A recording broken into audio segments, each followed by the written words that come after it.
Welcome to the Somewhat Okay podcast. I'm Tyler. I'm Tim. We are very I'm excited to be Yanni. here. Oh, don't worry about him. He's not here. We're very excited to be here. No, that's Brian. Brian's also here. Unfortunately. Yeah, I'm back, bitches. Be Unfortunately, right in the house, bitch. So I do have some film recommendations to start off this podcast. I watched The Graduate this weekend. 1967 with Dustin Hoffman and a woman whose name I've forgotten. It was really good. Generic woman. Dustin Hoffman's acting was kind of weird at the beginning because I'm not used to seeing. He's the guy. I think he plays Father Fokker in Meet the Fockers. Wait, what? I think, Father anyways, Fokker. right? Dustin Hoffman is Father Fokker, right? Am I wrong? I'm gonna look it up. Yeah, look up Dustin Hoffman's filmography. I mean, The Graduate was his debut role, and it's very obvious that it was. But he was very good in it. I like how it becomes sort of like a Hitchcock film towards the end, and there's way less sex in it than I thought there was going to be, based off of everything that I've heard of it. Do you guys know what The Graduate's about? No. It's about this guy named Benjamin Braddock, who recently graduated college and isn't quite sure what he wants to do with his life yet. And he ends up having an affair with his father's business partner's wife. And then he eventually ends that affair so that he can start dating the cheater, the mistress. He stops seeing her so that he can start dating her daughter. And then the high society mother's like, scandalous. "You won't date my daughter, you absolute fuck." And then Dustin Hoffman's like, "Watch me, bitch." And then there's this whole thing that goes on. It's really good. It's a really entertaining movie. It never. Oh, by the way, he Sorry. Dustin Hoffman was in Meet the Fockers. He was Bernie Fokker. Exactly. Yeah, he's the father in Meet the Fockers. Yeah. The father. So, going off of that, I saw another movie which I can highly recommend, and I think I don't know how much of weebs you guys are or how much anime you watch, but this is an anime film that I'm about to recommend. Oh, fuck.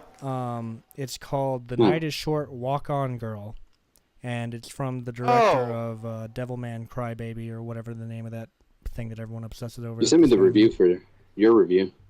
What? Oh, yeah, I heard about that. Yeah. It's pretty good. It's its art style looked interesting as fuck. It really is. The art style is one of the main things that I really enjoyed about it, because even if you're not interested in the story, I feel that the visuals can really carry the film as well. It's really beautiful. It's the characters are great. There's not a single wasted character in it. There's not a single generic character where you're like, characters are blending together, because each character has their own fleshed out personality. And they're all really unique. That's what. And once again, the visual art style is just, and it kind of goes back and forth in between being really realistic and then being sort of fantasy-like in some ways. The story of it is about this guy who the characters don't even get actual names. Like our lead character is Senpai, which he's a senior in college, I believe, and he's trying to pursue this woman who we only come to know as Otome, which means woman. And they meet all these different characters throughout the night, and it commentates on a lot of stuff that I really wasn't expecting it to talk about. It talked about sort of anxiety. It talked about sort of living your life in a way in which you're always moving forward and you never really stop to quite enjoy things. God, it was just so interesting, and I never felt like it's only like an hour and 30 minutes, and I really it never dragged. At any point did I ever find myself being like, oh my God, when is this movie gonna be over, like getting bored or anything, because every part of it was very, very entertaining, and you really question, like, what the conflict is, because there are multiple conflicts that they go through, and I was almost like, oh man, this movie's gonna be really short until this happened and then this happened. There's just so many interesting characters in it, and it's got a great, like I said, great commentary about anxiety, self-esteem issues, the unity of drunk people, and how whenever you're on a drunken, because the whole film stems from this girl getting incredibly drunk and going out on the town, and from there she ends up meeting all these different groups of people, and eventually these groups of people form into one group, and they just go bar hopping together, and yeah, the unity of alcohol for people who drink lots of it. Bringing us together one by one. Oh man, and the girl in the movie, she can drink too. That's her like big talent that everyone's impressed by, is she can drink copious amounts. Where can you alcohol. find this movie to? Nowhere in the United States currently, I believe. I got it online, is where I ended up seeing it. It's in it hasn't gotten a United States release yet that I'm aware of. But it's a really good movie. Is it like does it have like an English sub, or is it just in Japanese form? My download came with subs. I paid for the movie. I paid the Japanese digital release. Yeah. And mine came with subs. So. Yeah, it's a pretty goddamn good movie. I loved it. I'm looking at it. Looks. What would you rate it on the arbitrary scale? The arbitrary scale. I rated it a 9 out of 10, actually. Wow. Because on the one hand, I do feel like I can't recommend it to everyone, but on the other hand, I do feel that it's a really fucking good movie. And if you're into that kind of thing, you should really check it out, because if you don't, you're missing out, and I probably hate you. Or as what did I say on Twitter? I tweeted out, "Hey, this the Night is Short, Walk On Girl is really good. Don't believe me? Here's my review." And then I linked my review, and then I said, "Still don't believe me? Fuck you. Go watch it for yourself, you fastidious fuck." So yeah, it's really good. And it's worth seeing, and I'm probably going to watch it again within the coming days, because I think there's a lot in that film that I didn't get because I've never seen any other stuff by the director, and he has a large catalog of work that I haven't seen. So, yeah. I'm also going to recommend the Yanny collection to anyone who hasn't seen that yet. It's really worth seeing. And well, guys, I'd like to give an official statement on that I am leaving the podcast. Forever. Are you gonna write out like a little letter? Oh, sweet! I'm here. Yeah, a formal letter. Yeah, formal letter of resignation. Yeah. Does this mean I'm an official member now? I thought you already were, and that's why you're here today. And I didn't introduce you as a guest. I know, right? Yeah. But we'll kick you off when we do get guests. So. All right, cool. Yeah, because 3 is cool, but 4 is not something I'm willing to commit myself to. Anyways, also speaking of other stuff that Tim hates, I have to shill real quick. I opened up a Patreon. Oh fuck! Recently, because I need money. So it's in the little down place area of my Twitch, or you can just type in patreon.com/TylerMcAllister, and you'll get special stuff for being a Patreon, behind the scenes, director's commentary, other things. Yeah. Is there a $10 tier where I get nudes, or? There is a $10 tier. I don't know if that's included in it, but there's a $10 tier. I feel like he'll give you that anyway. Yeah. Tim, you're pretending like you don't already have this. What is this? Yeah. Before I even met him, I just got an update on my phone. I don't know how he got my number. If I get up to $500 on my Patreon, I'll cosplay everyone's favorite porno character. Porno character? So we're going to move on to our first topic of the day, which is a Tim topic. Tim. The best topic. Timmy Turner. Kids these days. Fortnite dances. Am I right? Meme. Oh, I think I know where you're going with this. Well, no, I don't know where Tim's going with this. This is Tim's topic, so I don't know what it is. Yeah, I know. That's what I was referring to. Not everything's about you, Tyler. Shut up, you stupid bitch. You wouldn't be here if it wasn't for me. Oh, damn. Continue, Tim. What is your topic? Continue, Tim. But this, it comes from the recent tragedy that occurred in Florida once again. Oh boy. No, it's sad. Yeah. It's serious. But there was a shooting. You know, everyone knows about the shooting in Florida at the Madden tournament, and I just been like looking around a bunch of news articles, and I unfortunately always dive into the comic section to see what everybody's thinking. And there's a large portion of people who are just chalking up the shooter's motive as being raised like there was a lot of commentary on participation trophies and all that shit. You know, like how people are just like, all these kids these days get participation trophies and all that. And I was just sort of baffled. I'm just like, really? Is that what you're summing this up to right now? Just that he shot up a group of people because he lost. And you're attributing it to this one reason alone. Just because you think this generation's stupid. So do we? I do literally we have a motive? saw this today. Do we have a motive for why he did it, or he killed himself, didn't he? Yeah, he killed himself. Yeah, right. he killed two people, injured 11, and then shot himself. I mean, I think it's I think that it could be believable that he did kill people because he lost. Because if he was willing to shoot people in the first place, I don't doubt that it could be something minuscule that pushed him over the edge. But I mean, to assume that it's that kind of thing, I think is kind of pretentious. Yeah, but it's like also it's shown in the video that he has probably some sort of like mental disability, just with his vague like stoic expression and just not reacting and not interacting with any of the other people. But I don't know, that could just be I was about to say that could be just chopped down to religious beliefs or just like a high society kind of guy, you know.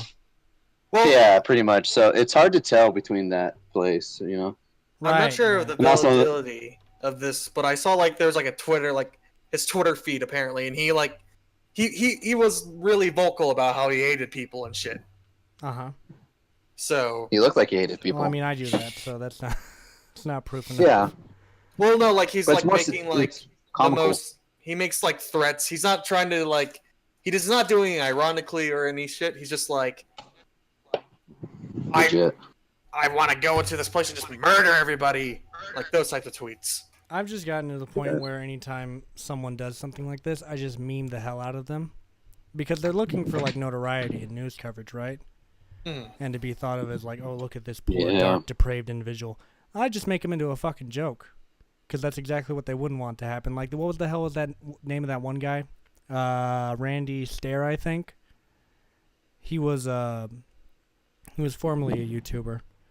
And he went and shot 3 people in his place of work, which was like this supermarket. And he just YouTube, America's Most Wanted. He just sort of got memed on the whole time because he killed 3 people after firing 50 rounds from a shotgun. God damn. Like, how terrible of a KD can you have? God damn it. I know, right? I mean, he also, like, he had this whole manifesto thing set up and whatnot, and just watching him shoot, I was like, this kid has never held a gun before in his life, and that is very obvious. And I'm guessing the same thing goes for Mr. I Can't Win at a Madden tournament. So I've just come to the point where anytime I see that some people do some horrible shit like this, I don't take them seriously. Especially that Cruz guy that just went by. Because I recently came across his manifesto, and oh my god. Wait, what? Yeah, he put out some videos, or he took some videos before he did the murder. This kid is just the most autistic fucking goddamn... He's like the character from Hatred. He's essentially the character from Hatred. Like, the way he's talking, he's like, you will never forget my name. And I'm like, who? What's his name again? Who's this fucking retard? Who are you again? So I just meme the. All right, Jimmy, it's time Anytime. to take off the eyeliner.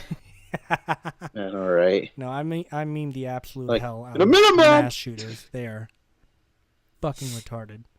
So My point was just like, it's just annoying how they're just like, oh, it's basically just us being our generation's fault. We just kill And people. they're But it's just like, he obviously had a mental disability. Right. And Obviously. this was pretty evident. And I mean, you can make commentary on how, like, the venue itself should have had more security and all that, but, like, you can't just think that's easy of a question just to go like, oh yeah, he's just a millennial, so of course he did this. Yeah, of course. No, I had these discussions with a group of friends that I have that are of the older variety, above like 40. And I talk to them pretty frequently. And they always talk to me about how, oh, we didn't have all these mass shootings when I was younger. This, that, and the other. And I have to refrain from going, yes, Sally, you had serial killers when you were younger. It was much different. You guys had Richard Ramirez and Charles Manson and fucking Ted Bundy. You had motherfuckers eating people whenever you guys had your... and they sort of pretend like, oh, this didn't happen, in the 80s or in the 70s. And it's just so weird to me how... I imagine during the 70s, fucking people were going, this didn't happen in the 1800s, that's never... But every of course single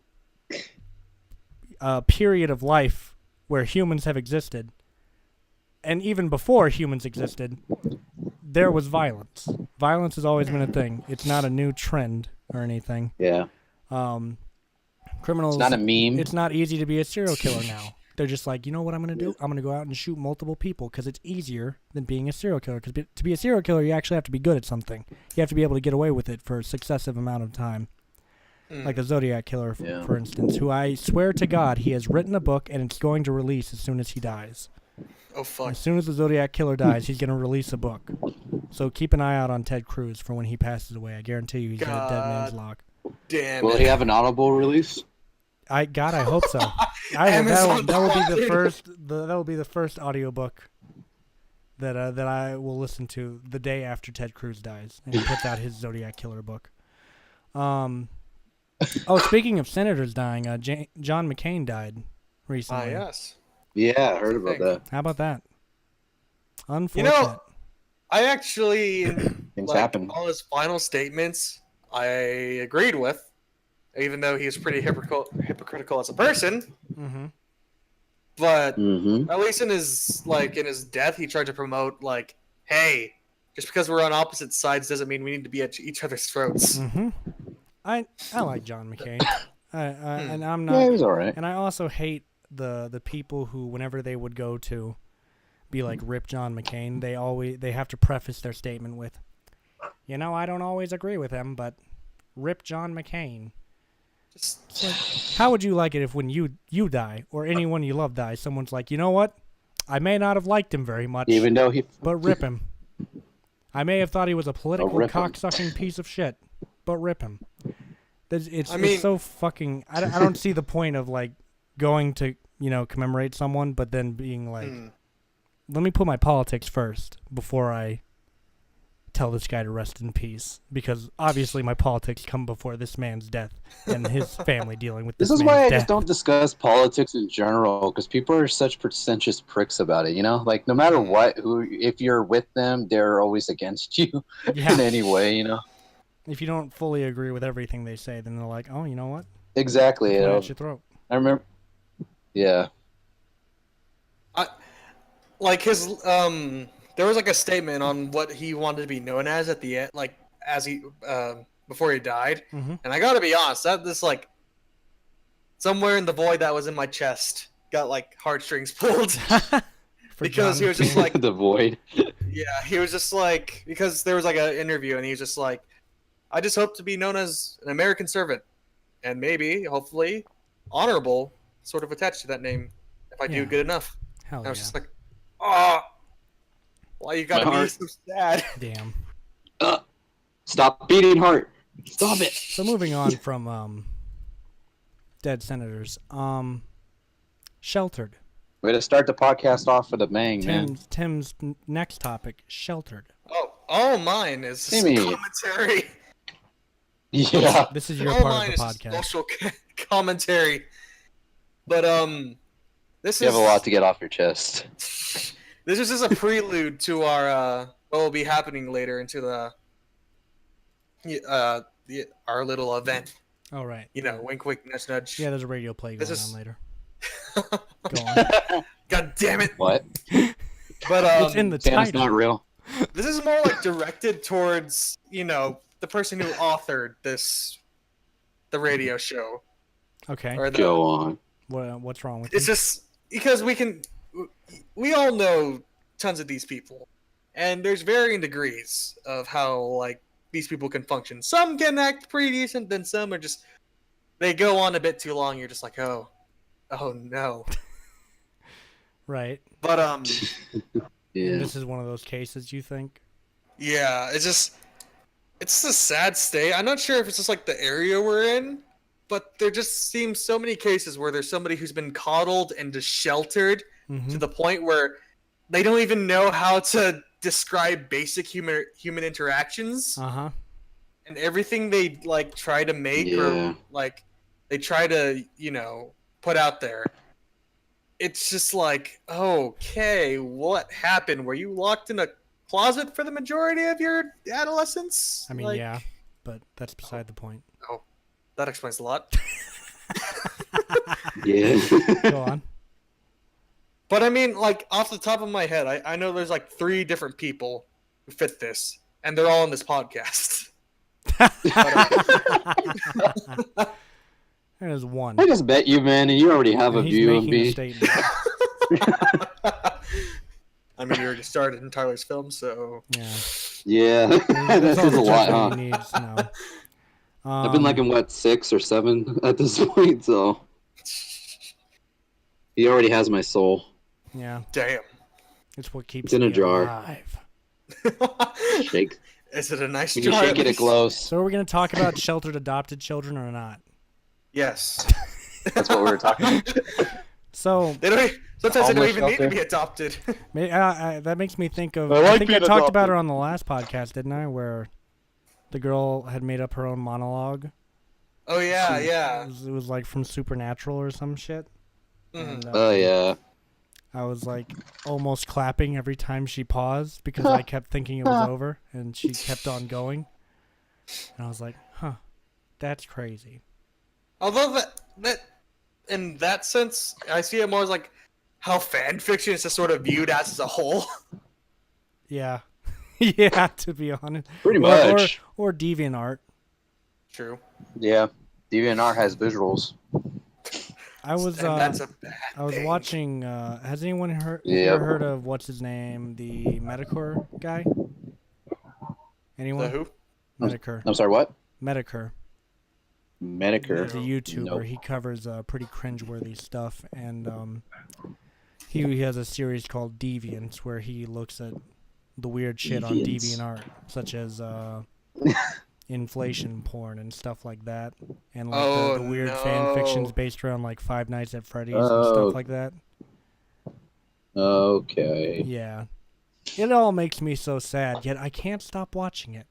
It keeps popping up in my recommended. The problem is I watch one of his videos and I'm like, Jesus Christ. Then I wake up the next day and I'm like, oh look, another one. Dink. And I torture myself all over again.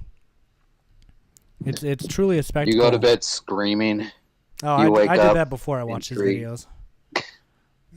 Yeah, now you do it twice as much. Yeah, no. My voice is gonna leave. Now you have a reason to. Yeah. I just think the entirety of DeviantArt is a pretty it's a wasteland.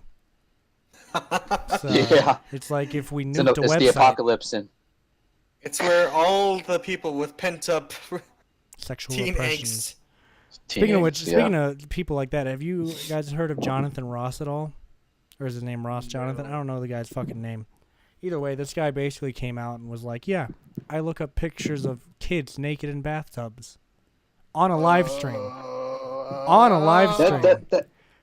That's something you should keep to yourself, man. And then he went on to try to defend it later Never on. share. And was like, "No, man, it's not pedophilia unless you jerk off to it." And I didn't even jerk off. And it's like, dude. Oh, I saw this tweet you wrote. Wait, what did I say?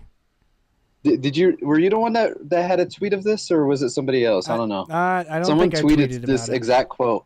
No, I don't think. Okay, it was probably somebody else. But someone tweeted this exact dude, quote, and I'm like, what the fuck this are you dude talking also about? like he actually reads, like you know how we meme and we kind of like kind of thing, you know? Mm-hmm. This guy actually reads like full-fledged screaming like kind of shit, you know? And it's very scary because he's a teacher's aide, last I heard. Well, that actually, last I heard, scared. technically, he's in a mental institution now, I believe. And all of his you can't even see half of this stuff anymore. You'd have to go to these videos that I found documenting it. Just type in I think it's like Rub-a-Dub-Dub Boy or something like that. It's some shit like that. But I was just like, man, this is some crazy fucked up shit that I'm like hearing right now. Why am I still reading? Oh man, and he like, God, dude, he is so edgy in 2018. I didn't think people of that edge still existed. Like I didn't know there was more edge. He is the deep voiced, long-haired emo. He's the hatred character. He's literally the hatred character. If he existed as a person, everything comes back to the hatred character because everyone's just so edge now. He is literally the hatred character. Yeah. He's going to hurt someone someday. He came out on another stream and was like, "Yeah, I have fantasies about raping people and kicking children." You know, terrorism's not that bad. It's crazy. My. All right, you guys continue this conversation. I have to say goodnight to my nephew. But in a sense, I sort of feel just bad about the whole like concept of fan fiction as well, because everyone has their cringy ass shit, you know, like they're like a whole bunch of people. They're OCs. Yeah. Their characters pretty much based on themselves. Yeah, but self-inserts. Yeah. Cough. But talking about like, me while I was away, guys. Go ahead, Tim. But it's just like, honestly, like it's a Kickstarter in a sense for, you know, like people who enjoy, you know, creating stuff, and eventually, you know, people starting getting into their own groove. They're just like, hey, I don't need to be a complete dumbass and just put myself into everything. I can actually do stuff. Who? And in a sense, like whenever you're like, you know, you're out there, there's actually competent, you know, fan fiction writers or like people who enjoy doing it. Mm-hmm. Yeah, and the concept to connect. No. What? God damn it. Continue. And, there's just gonna keep this fucking. But the point is, it's just like it's an interesting concept just because you can. It's sort of like they're just a set of rules that you have to follow. It's a pre-existing place. You just be like, okay, if you can actually create a story, you know, relevant to it, it can be interesting. But the fact is that most people are just like, well, I want to date this character in the story, so. They interacted once in the show. Make them breed. No, like, can we just like point out to like Wattpad where how many people like inserted themselves into Harry Potter just to date Hermione? Oh man, beautiful. Or how many people inserted themselves to date Harry? Whenever I think of fan fiction now, I just are we still describing Tyler? Whenever I think of fan fiction now, I just think of the fact that someone somewhere wrote fan fiction about Austin's character and David's character together, and it just disturbs me forever. I remember when they told me about it, I was like, huh, I'll have to do a live action adaptation of that. Yeah. Cashing checks. How did Austin react to? Oh, he didn't like it. He didn't like that shit one bit. He did not. He doesn't talk about it. I don't know how I would feel about the situation, but I don't know. Honestly, like I would be terrified that if they write like a smut fan fiction or whatever, but that won't stop me for doing a live reading. The weirdest thing that's ever happened to me was someone messaging me and asking, "Is it weird that I masturbate to your YouTube videos?" And I was like, huh. You're not. Huh. I'm not gonna say. I'm not gonna respond to this somehow. Oh wait, did I tell you who this was? Who? No, never mind. I'm not going to say the name. Bryant knows the person though, whether he knows he does or. I thought you were about to say it was me. I'm like, no. You know the person. I mean, I wouldn't doubt it, but you know the person. They started to play with us once or twice, I think, and yeah, you've worked closely with this person. Yeah. Oh. Yeah. Are you serious? She's they said that? Who? What? Who are you talking about? Don't say names on the podcast. Know. What the hell's wrong with you? I didn't say name. Anyway. It. To give my view on fan fiction, if going back to that topic or whatever, I don't know. Like I said, as long as it like makes sense and maybe it's like a jump start for people to like get into writing and come up with ideas. You know what I mean? And it's like because everyone has their own fan theories when it comes like their favorite series or their favorite like show or anything. Like there's always like these multiple ideas. Like what if it went this way? What if it went that way? You know? And people always think like there's that, and then there's like what if this happened with like a certain character that doesn't get much attention? So I'm okay with that. But sorry, Austin just like, put in the chat. Yes, this good shit. Yeet. Thank you, Austin. Anyway, but like, yeah, well, like I said, I don't like is when, like I said, just making like these Mary Sue type characters of themselves, just throwing themselves in there, just like some unnecessary ships and some I don't know. Like I don't really read fan fiction as much as most people, but I don't know. I've seen some pretty good ones, but I've also seen pretty bad ones. So I'm like 50-50 on the whole thing. Personally, I only read Five Nights at Freddy's fan fiction, honestly. I remember you telling me is one of the best ships I think I've ever seen in my entire life, to be honest. Foxy and who? Mangle. Oh, yeah, Mango. Yeah. To be honest. Isn't that just masturbation? No. They're two different characters. Tim, do not keep up with the lore of Five Nights at Freddy's, you absolute moron. Get the hell off this podcast. Tyler, this was one of the first conversations you have had. Welcome to the somewhat Five Nights at Freddy's podcast. Today we'll be covering the lore of Five Nights at Freddy's. Yeah. Here's my OC. Yeah. Mr. Elephant. This flashes me back to one of our first conversations, Tyler. You just walked up to me randomly, you know, like, and you were like, you know what? Rule 34 of Five Nights at Freddy's is not that bad. Stop it. Definitely sounds like something I said. We had a stream not too long ago where we were going over Rule 34 of Officer Hops from Zootopia. Oh my Judy? God. Yeah. Dude, no. Art of that shit came out before the movie even aired. Yeah, no, I know. I just never. It kept popping up on website that I won't disclose in the recommendations, and I was like, "What the hell?" And so we were streaming Left 4 Dead 2 one night, and I was just like, "Fuck it, I'm gonna fucking look at it." And then we're sitting there on stream looking at it. One of my favorite. Hang on, let me see if I can find that clip of Logan was streaming while I was looking at it, and I started reading comments out loud. Oh no! While we were sitting there trying to figure out what to do, and you just get to see some of the best in the business. The best. Le bestu. Well, to be fair about Lola, is just like, you know, what? You know, like how it Space Jam. What's her face? Lola Bunny. Yeah, Lola. It was Lola Bunny. Some people's sexual awakening. Well, that's just Judy's.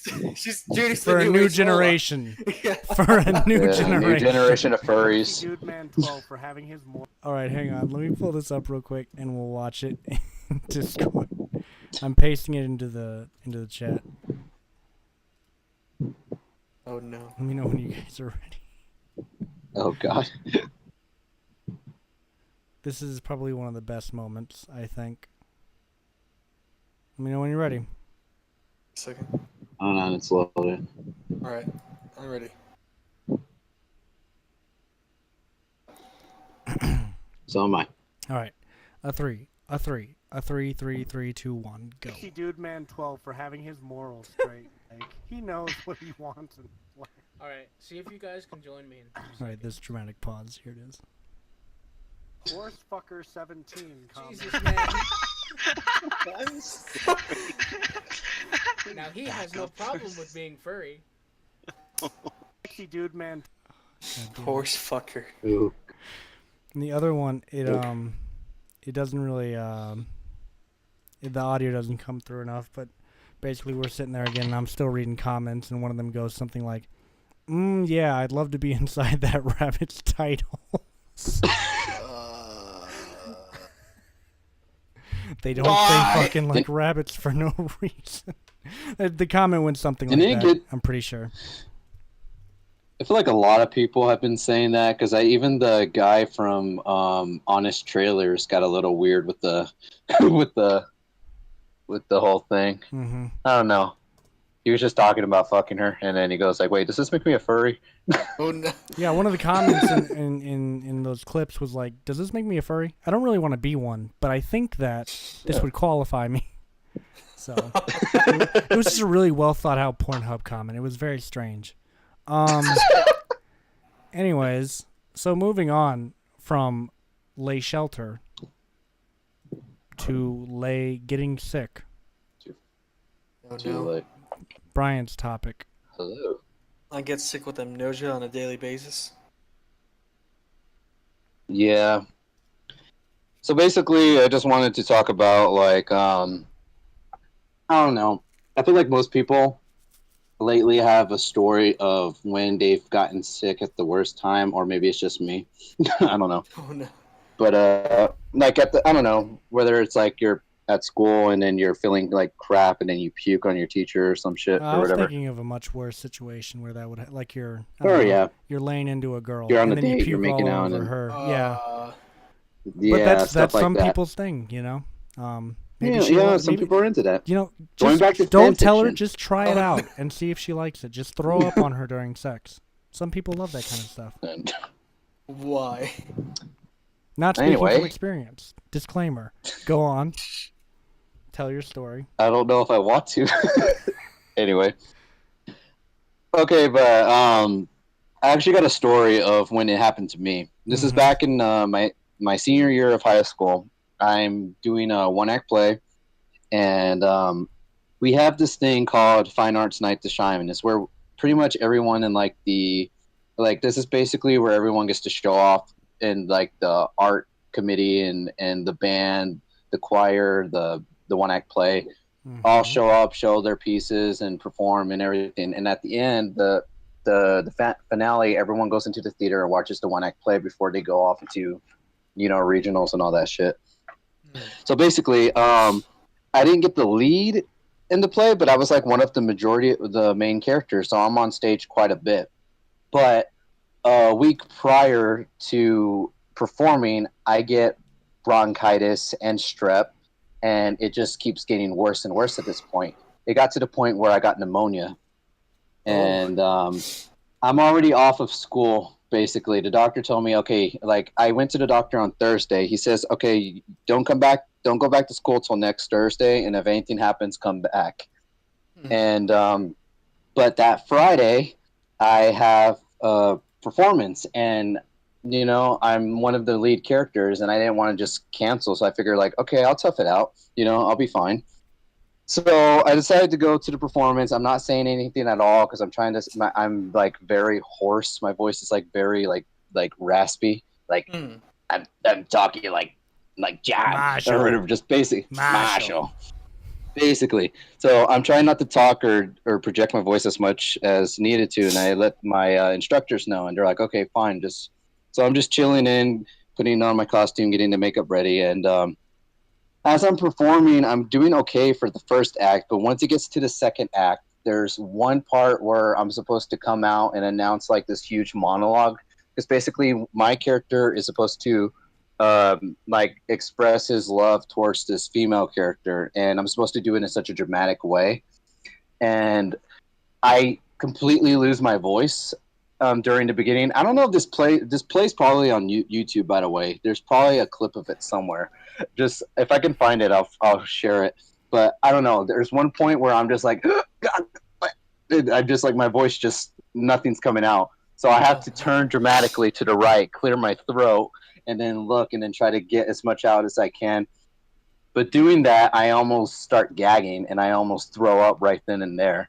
And, you know, I tough it out. I make it through my monologue. I go off stage getting ready to come back. And I thought, like, you know what? We're done. Like, that was the worst of it. I was wrong. Because now I'm getting ready for the fight scene. My big fight scene that I'm in, where I'm doing a lot of moving and running and jumping up and down and landing on the ground and getting knocked out. And right then and there, I'm already like panicking. I'm already nervous and anxiety. I'm like, oh, I'm already fucking up. It's my final play. And there's one scene I'm running with a spear and I'm charging at one of the guards. He's supposed to dodge out of the way and then knock me out, and I fall to the ground. And right when he does that, I hit the floor pretty hard that I legit shit my pants. Like right there. Like I know. I'm like, oh my god. I'm like, thank God I was wearing black pants. But there's a point where they kind of have to like flip me, where they grab me in between my legs and then throw me, so I kind of like fall over to the ground. And I feel like one of this poor guy has got a huge handful of yeah, and it was just not. Oh God! Is anyone watching this podcast still? Oh man. Yeah. That The sounds mental awful. image. I know. The agony. Like, you don't see anything. Like, I watched this play remembering, thinking about it. I remember it was on YouTube for a little bit. I don't think it's there anymore. But you don't see anything. You don't see anything at all. But just being there, I could just see the look on his face. Like, what the fuck? He was like, Jesus Christ. Yeah. And, yeah, after that, I ended up going to the hospital for 3 days because that whole thing just killed the hell out of me. Let me see. My Have you God! ever been... So that was a tough time for me my senior year. I was in the hospital for 3 days with pneumonia after shitting my pants in front of the whole school. I think I had pneumonia when I was younger, but that's not a very entertaining story because I was just in a hospital for months. On the other hand, from 2013 all the way through 2014, I threw up every day Oh no! for a year straight. Oh And God! now That sucks. I have no problem with Throwing throwing up up. sores. Because whenever I have to throw up now, I'm just like, well, fuck it, and I make it happen. I'm the guy that jabs himself in the back of the throat so that he can get it over with quicker. My friend Anthony watched me do it in Dallas. He like turned and he saw me go, ah, and he was like, what the fuck? And then I went, ah, and he was like, why? Why did you do this? And I'm like, I'm just trying to get it over with, you absolute fuck. Get away from me. Like, Turn and be like, you made me this way. I'm like dying. You over the made me toilet. this And way. he's just like, why did you do that to yourself? I'm like, because it'll be over faster. I remember he just got used to it because I was at his house another time. And I was like, I took this shot of vodka, and this vodka tasted so terrible that I was like, all right, I have to throw up. And he sees me calmly walk over to the bathroom, open the door, punch myself in the back of the throat, and get down and do what I have to do to survive. Hey, Tim, you like jazz? Sorry, that's what Austin said. How you in doing there, chat. Timmy? I assume he's referencing what I think he's referencing, so I just said it. Oh. So anyway, What's up, Austin? You Boy Scout? Tim, being sick at the most unopportune time ever, Well, like, other than your whole life. well, yeah. We're not talking about, Other body. than your existence. I was going to insult the way he looks, but that's fine too.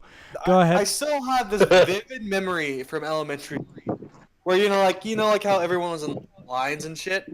Well, while we were walking in the hall, one kid in our class, he pukes, right? Mm-hmm. And this just causes a chain of other kids puking. And Oh God! I shit you not, like 6 kids started throwing up. And guys it are was weak. just it was like a war zone. Everyone get down! Like, you know that scene of Private Incoming! Private Ryan, where That guy just like It's like standing Saving around Private looking for his Ryan. arm. Yeah, he's like standing around looking for his arm. I'm that guy, just like, what's going on? God damn. Oh, get down! Why? was just- How could I- this happen to me? It's just my one vivid memory Made of my like, mistakes. this shit could have gotten worse. You Were know, you one Tim, of the vomiters? No, I was one of the. I unfortunately just had to endure it. Were you one of the casualties? Yes, actually. the people you went to school with are weak. Weak chopper. Yeah.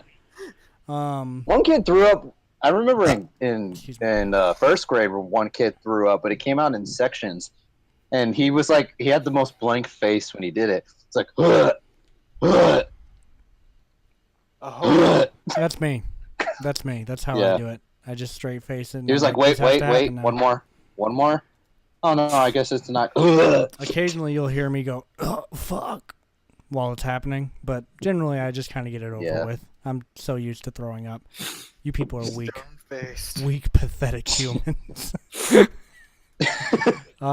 make me sick. You make You me react sick. to vomiting? I'm gonna throw What the up. hell? Yeah, what are You you, some kind of fool. faggot that reacts to vomiting? Whoa! Homophobia in Whoa. the stream. We can't have this. You faggot. Anyways, so What, you think all gay people are faggots, Tyler? What are you, some kind of homophobe? Baited. what are you, some kind of faggot?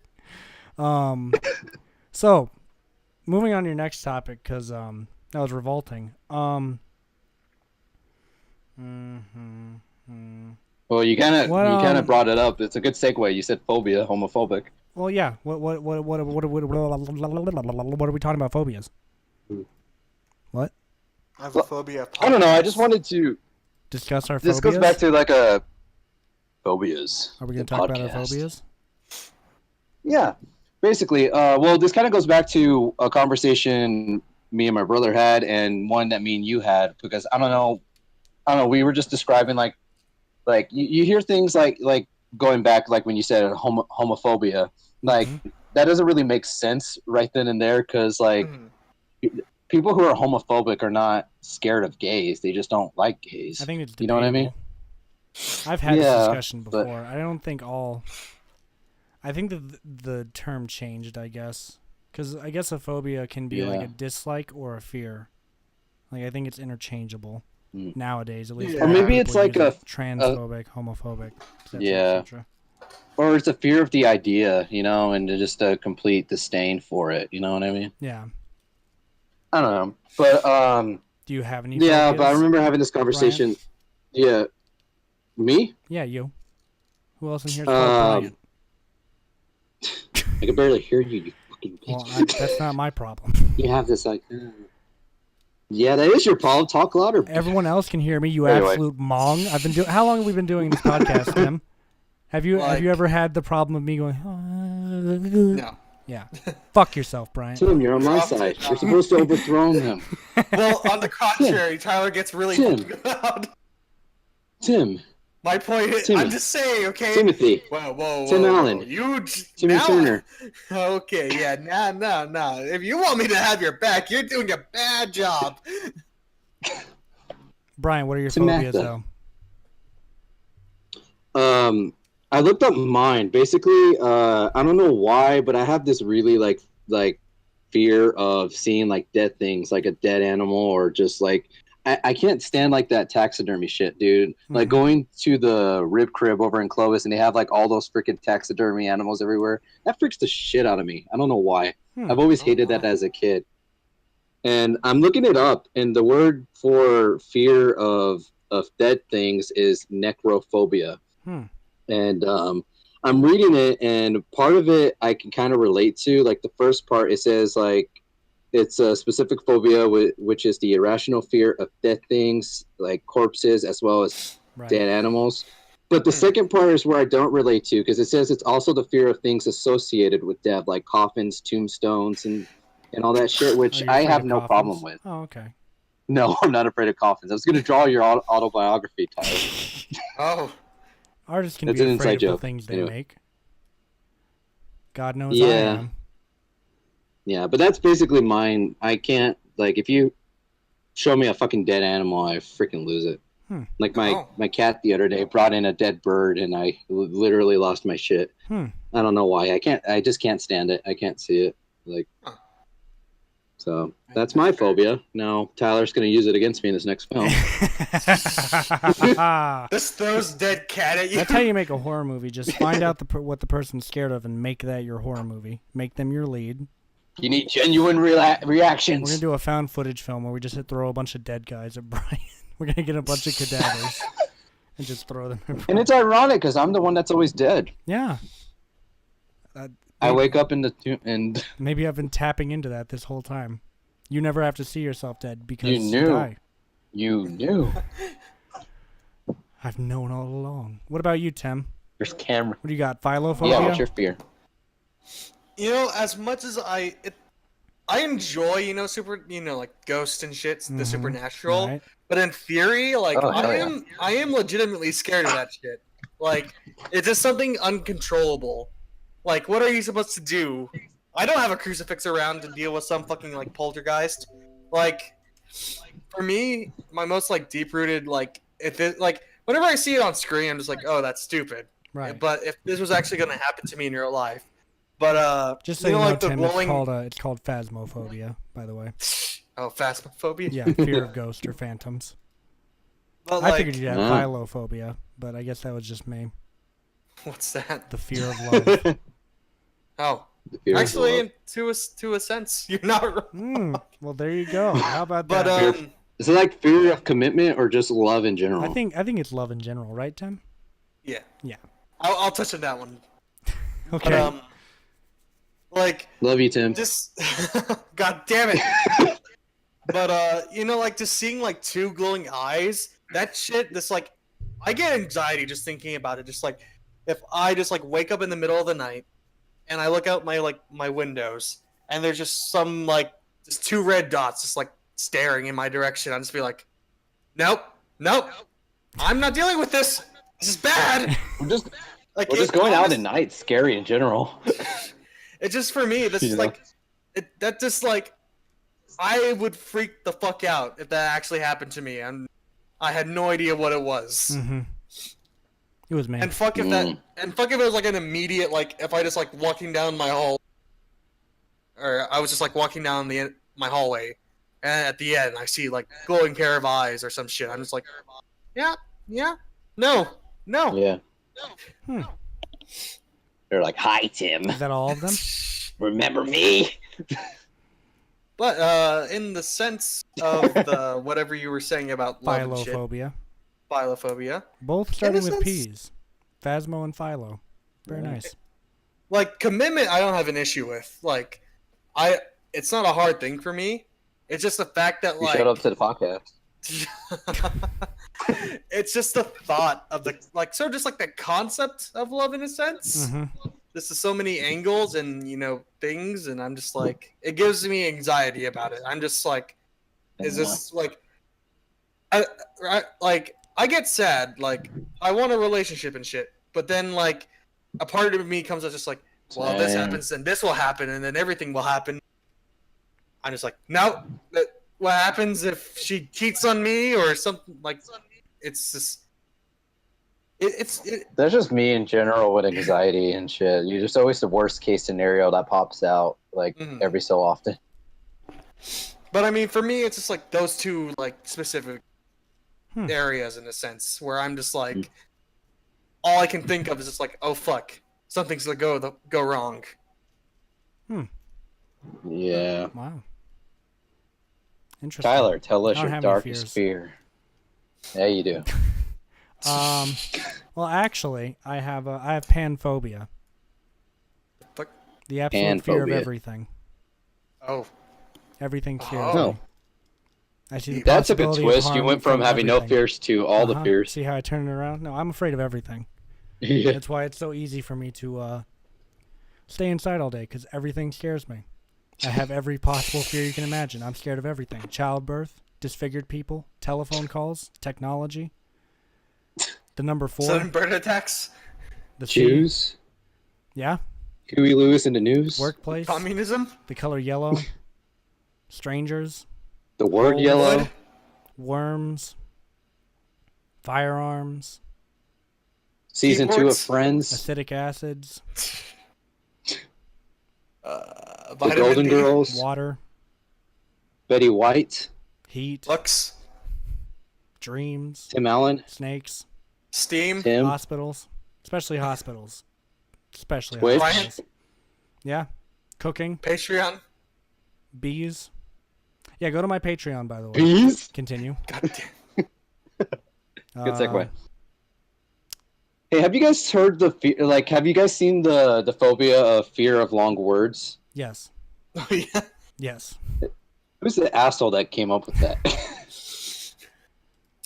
Just imagine. How do you even like, say that? Just imagine if you, this like if it was actually in practice, like somebody being afraid Yeah. of long words. You're just like in a board meeting, and like Let's some really fuck long with word these comes guys. up, and you just see one person just jump out of their chair, just like, "What the fuck?" No, Just not the swing out face. of the room. I'm trying to think, what are my fears? Oh, hypnophobia. That's one that I do have. It's the fear of sleep. Oh, It's why I don't sleep. I have this weird connotation in my head that I'm going to go to sleep and never wake up again. And it scares me. So I stay up until Oh. 3 a.m. until tiredness overtakes my fear. And then I have to do it. Phonophobia as well, which is just loud noises. I don't like them. Or voices. Loud noises. And Really, you really, screamed at the I beginning of honestly the do have panophobia though, because I do think I see the possibility for harm in everything that's ever existed, and it terrifies me. Everything does, especially cars. Cars scare the hell out of me, and I drive one. It's awful. That's my dad. He says like he'll never fall asleep inside the car if someone's driving it because he just doesn't trust people. Yeah, I know. Like- I have a terrible time letting Yeah. people drive me around. It's awful. Mm-hmm. Yeah. Oh, I have a and, fear of driving people around alchmophobia because as I don't want to well. be responsible for killing everybody. Alchmophobia God. as well, which means I Aquaphobia? just have alchmo. Alchmo, which is Oh, just like okay. the fear of needles and knives and just sharp objects. Every time I see a Ah. knife, I get a mental image of it cutting into my ankle. So Yeah. I have a hard time dealing with knives. I have a heart.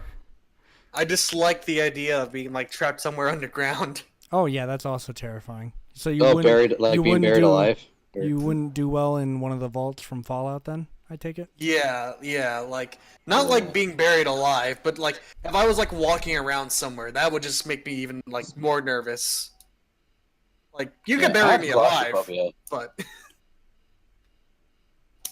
I also have claustrophobia. That's something I always had a problem with. That's just because I had my older sibling and my older cousin just like burying me with their weight when I was a little kid. Now I'm taller than them. I can kick their ass, but you know.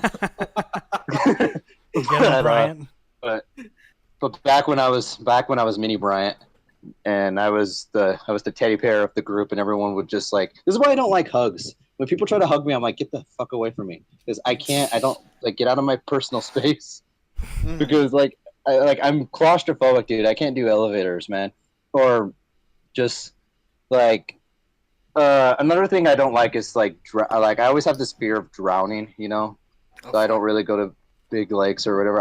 I'm afraid, like, I feel like that's the most painful shit, you know, just being dragged down and then just drowning or whatever. So if I were stuck in like a pod underwater, I'd be freaking the hell out, dude. Like, so I can't handle that. because I just won 3 tickets to submarine cruise. Oh, can I come? So yeah, Brian, Yeah. come along. Brian, no, we don't. He doesn't have to volunteer. Oh my god. We're gonna make him. Here's the thing. I'm gonna I always like new experience. This is conflicting for me because I always like new experiences. I always try everything once before I completely dismiss it. But also I'm terrified. That's how my sexual. Like I have partner my is the same phobia, thing. and then yeah, I know. I always have my phobias and my interests just going at each other right now. Oh, Well, goddamn. I mean, I don't see you're what you good. have to be worried about. It's purely like it's like a glass submarine, so you can see everything constantly. Have you seen my luck? I die in every one of Tyler's films. Yeah, that's not chance. I I definitely. am don't not a like lucky that. person. Honestly, I never write a character with Brian in mind, and then he just ends up dying somehow. Just every time. Subconsciously, you've done it so The many original times before. script's Immortal End. I wasn't supposed to die. Yeah, you weren't. You were supposed to live, and Chris made you die. Yeah. That was Chris's fault. Hashtag blame I like Chris. how Tyler likes to turn it around to giving me hope that I'm going to live, but then somehow he kind of twists it around. Like for example, on Christmas I made Tyler a gift for. I made him like a Stranger Things, like the alphabet wall for Stranger Things. I got him that for Christmas. He didn't get me anything. I said, "Oh, you know what? It's fine. Just have me live in your next one of your films. Like, make sure you don't kill me off in the next one of your films." And he goes like, "Sure thing." Then the next film shows up. He goes like, "Okay, Brian, you're gonna be in this next film. I'm not gonna be the one killing you. He is." See, so Loophole. Speaking of Mortal how he End, twists that on me. I wanted to. This gives me something else to segue into what I wanted to talk about. Shouts out to Bryant's sister for sharing Mortal End on. Oh, she did? Yeah, she did. I didn't know who she was, and I was like, "Who the hell is this?" And then Don't say her name. Why not? I don't know. No, I'm kidding. Yeah, But also, she yeah, she pretty frequently posts on her Instagram story, constantly. I've noticed because I think I followed her because she followed me, and I didn't really know who she was. yeah. And then Yeah, I was going through when my my Instagram sister stories gets- today, and I was like, Jesus Christ, when does this end? You know, I was tapping through it. But yeah, thanks to her for sharing it. Does she contest you dying, like you contest you dying, or no? Because I know Bert doesn't. He acknowledges it, but he doesn't contest it. Does your sister feel any type of way about you constantly being massacred in every movie of mine? I don't think anybody cares, legit, dude. Because I literally just go like, "Hey, by the way, I'm gonna die today. See you guys later." Like, okay, just be back by lunch. That's funny as hell. Yeah. Nah, but she when I meet a new friend or whatever, she always does a background check on all of them, and I guess that's why she friended you. Cool. So Well, yeah, I know. thank you. So, Good. but good I sister. guess she approved somehow. Cool. Yeah, Well, if she ever wants to, but I did not know that she posted that. I gotta. yeah, she I don't do shared it a social- while ago. I deleted the Yeah. original post, so it's not up anymore. But she Gotcha. did share it when it was up. Yeah, Okay, so cool. Good she's for her. gonna either her or Bert's gonna replace you when you leave. So, I mean, you're not. They're not gonna die. That's your shtick only. But Yeah, that's my shtick. they'll I'll have to I'm find saving new them off actors. for my own spin-off series. Yeah. I'll have to find new You actors. gave me the so rights. I'm already listing. I have your it- I sister have and it Bert written down. immediately. New actors. Well, Bert did make a cameo, kind of as well. He was the cameraman for the homeless. Oh yeah. scene. He did star. So now I just gotta get your sister, and then your mother, and then your father, and then I Yeah, can get your like entire. he wasn't bloodline. supposed to talk at all. He was supposed to hold the camera, but he still gave his input. Yeah, he I could just see improv'd into Austin it. looking at it, and I'm like, what the fuck are you doing? Yeah, no. Yeah, so I'm just basically gonna move down your bloodline and just have every single member of your family Yeah. star in my movies. So, yeah, that's the Pretty plan. much. Well, moving on from Phobias, we do have left something Mortal End, by the special way. planned. Shout out to Mortal End, the greatest piece of film to ever be laid in 2018. Until my next Yeet. project. Anyway, to now we have a very special. We have a very special thing planned for this podcast. We're going to be doing a reading. You know what, Tim? This is your thing. This is your production. You give the Yeah, content. Tim. Pull your Today, weight. on this podcast, we are glad to present a reading of a play called The Ladies' Man, Dun dun dun. written by one of my classmates, shall not be named, for reasons that will John. be seen. John. We're just calling him John. I mean, he basically wrote himself into the play, so... All right, cool. So what is today's John play Paul, about? Logan Paul's distant relative.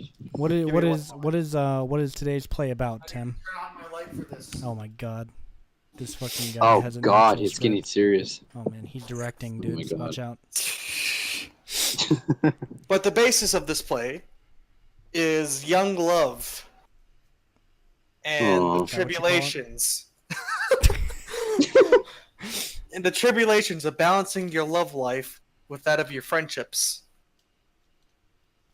All right. Yay! Let's do it. Tim, just read through, and I'll come in as. Okay, who's who again? I'm Katie and John, So Katie I'm and John. and you so were I'm the Robert. narrator. Yeah, Tim is narrator and the host. All right. Who am I again? First Robert act. and hold on, Stephanie. Who are the remaining characters? Get your Yeah, highlights. do Robert and Stephanie. Yeah, and I'll do Katie and John. All right, let's go. Ready? I actually All right. haven't truly read the dialogue, so it's going to be new to me. I skimmed this last time, so here we go. Act 1. The variety show. Hell yeah, baby. Interior. Theater after Yeah. the title appears on stage and then disappears. The theater is packed with people who have all come for the variety show. Close up of People John in notice. the audience, then a closer shot of the stage. The host steps onto the stage. The camera zooms in on the host. Ladies and gentlemen, welcome to this year's variety show. We have 7 contestants today, and they're all female. So without further ado, here is our first contestant, Katie Parker, singing 1,000 Miles by Vanessa Carlton. The audience applauds, and Katie steps onto the stage Yeah, as the host Katie! leaves. Making my way downtown, walking fast, faces past them all. All right, end. The audience Yeah, applauds. that was so fast. World star. And the host steps onto the stage as Katie. Thank you, Katie. That was wonderful. Next up is Nicole. Dancing to My Heart Will Why do you Go sound like On by Paula Celine Abdul? Dion.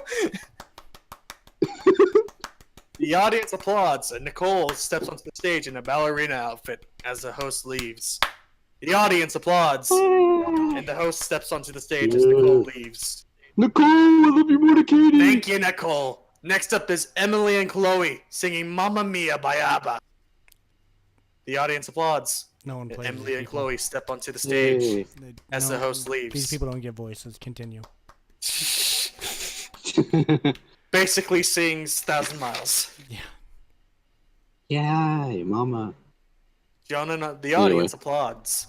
That's me. Ashley and I'm Wendy applauded. I'm John. dancing to Waiting for a Star to Fall by Boy Meets Girl. Oh hell yeah. Ashley and Wendy appear in flashy outfits from the 1980s and dance to Waiting for a Star to Fall. And finally, Stephanie singing I Can't Fight This Feeling by Rio Speedwagon. Stephanie appears in a pretty dress. I can't fight this feeling any longer, and yet I'm still afraid to let it flow. When started out as friendship has Started out grown as stronger. friendship. Shut up, bitch! I'm doing my Bob Dylan impression. I only wish I had the strength to let it show. And even as I wander, I'm keeping you in sight. Continue. John and the audience applaud, and the host Hell appears yeah. on the stage. Yeah. That's all we got for John. today, ladies and gentlemen. If you'd like to meet our contestant, then stay in the lobby, and they'll come to I you. want to meet him. In the Come meantime, to thank me. you. The hell up, Brian! John and the audience applaud, and then walk to the lobby. Walking. Act Walking trois. action. Walking. The suggestion. Walking. John talks to his male friends, Robert, Michael, James, Aaron, Tyler, and Richard. How does my name have to be? You did this, didn't you? You fuck. No, I didn't. I'll give you the screenshots. I'm reading out. Damn it. All right, go ahead, Brian. You're Robert. I'll be John. Well, John, did you like the show? Absolutely. Those girls all did wonderful. What did you guys think? Well, we liked it so much, John. Then we did too.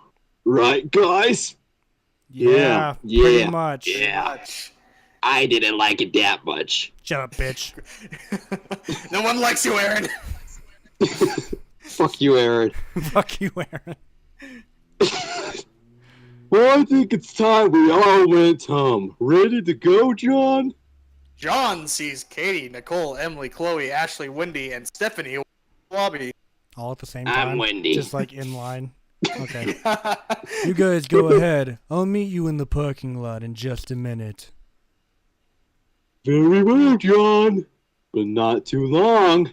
Or else... Robert, Michael, James, Aaron, Tyler, and Richard all walk to the parking lot, while John walks up to Katie, Nicole, Emily, Chloe, Ashley, Wendy, and Stephanie and talks to them. Hello there. I'm John Radcliffe, and I love variety shows. You girls were all great up there. Thank you very much. Yeah. Read There the it other is. lines, you absolute fucks. Tim, you join in, god damn you. Just be the other girls, damn it. All right. Thank you very Yeah, I'm Wendy. Hey, John, we're going to the beach tomorrow. I turned into a speak and spell, apparently. Care to join us? No way, the beach. I've always wanted to go there. Is that a yes? Absolutely. What time? Say 8:30 a.m.? Bitch, I'm not waking up that early. 8:30 a.m. it is. Well, my friends are waiting for me at the parking lot. So, I'll see you tomorrow morning at 8:30 a.m. Bye, bitch. Katie, Nicole, Emily, Chloe, Ashley, Wendy, and Stephanie wave goodbye Wendy. to John as he heads out the door. Act 3. Exterior. Parking lot afternoon. John tells Robert, Michael, James, Aaron, Tyler, and Richard about Katie, Nicole, Emily, Chloe, Ashley, Wendy, and Stephanie. Hey guys, guess what? I met the girls and they were pretty nice to me. That's nice to hear. Hey, John. Is mayonnaise in it? Oh, wait. No. God damn. Hey, John. Continue. Damn We you. were wondering if you could... Shut up, I'm reading my lines. Hey, John. We were wondering if you can hang out with us tomorrow like every other day. I'd love to, but I have other plans for tomorrow. John wants to keep his day off at the beach with Katie, Nicole, Emily, Chloe, Ashley. A secret from Robert, Michael, James, Aaron, Tyler, and Richard. Very well, John. But please, let us know if you do want Oh, to how about hang out this? with us again. Go ahead and fuck yourself. No, don't worry, Michael J- guys. My name's Go ahead. not Hurry up. Robert! Michael, James, Aaron, Tyler, and Richard all nod their in agreement. Don't worry, guys. Naughty, I will. naughty. John gets into his car and... Oh, that's not my line. Never mind. Continue. John gets into his car and drives away, you fucktard. Eat shit and Act die. 4. Act 4. Oh. The beach party. Oh, hell yeah. Exterior. The beach next morning. John arrives at the beach. John parks his car beside a picnic table and steps out. Katie, Nicole, Emily, Chloe, Ashley, Wendy, and Stephanie walk. Wendy! Am I late? No, you made it here just in time. Good. I brought food, drinks, sunblock, goggles, and dive sticks, among some other things. Those other things you'll find out about later, Katie. Wink, wink. Well then, what are we waiting for? Let's get this party started! Yeah! Yeah! Wendy! Katie, Nicole, Emily, Chloe, Ashley, Wendy, and Stephanie take off Wendy. their shirts and shorts to reveal Oh no, this is where it gets weird. that they're all wearing bikinis. John, Katie, There goes the Nicole, Emily, G-rating. Chloe, Ashley, Wendy, and Stephanie run to the Wendy. sand, the water. They all swim in the water. Swimming. Oh my god, this Just is where it keep gets swimming. weird.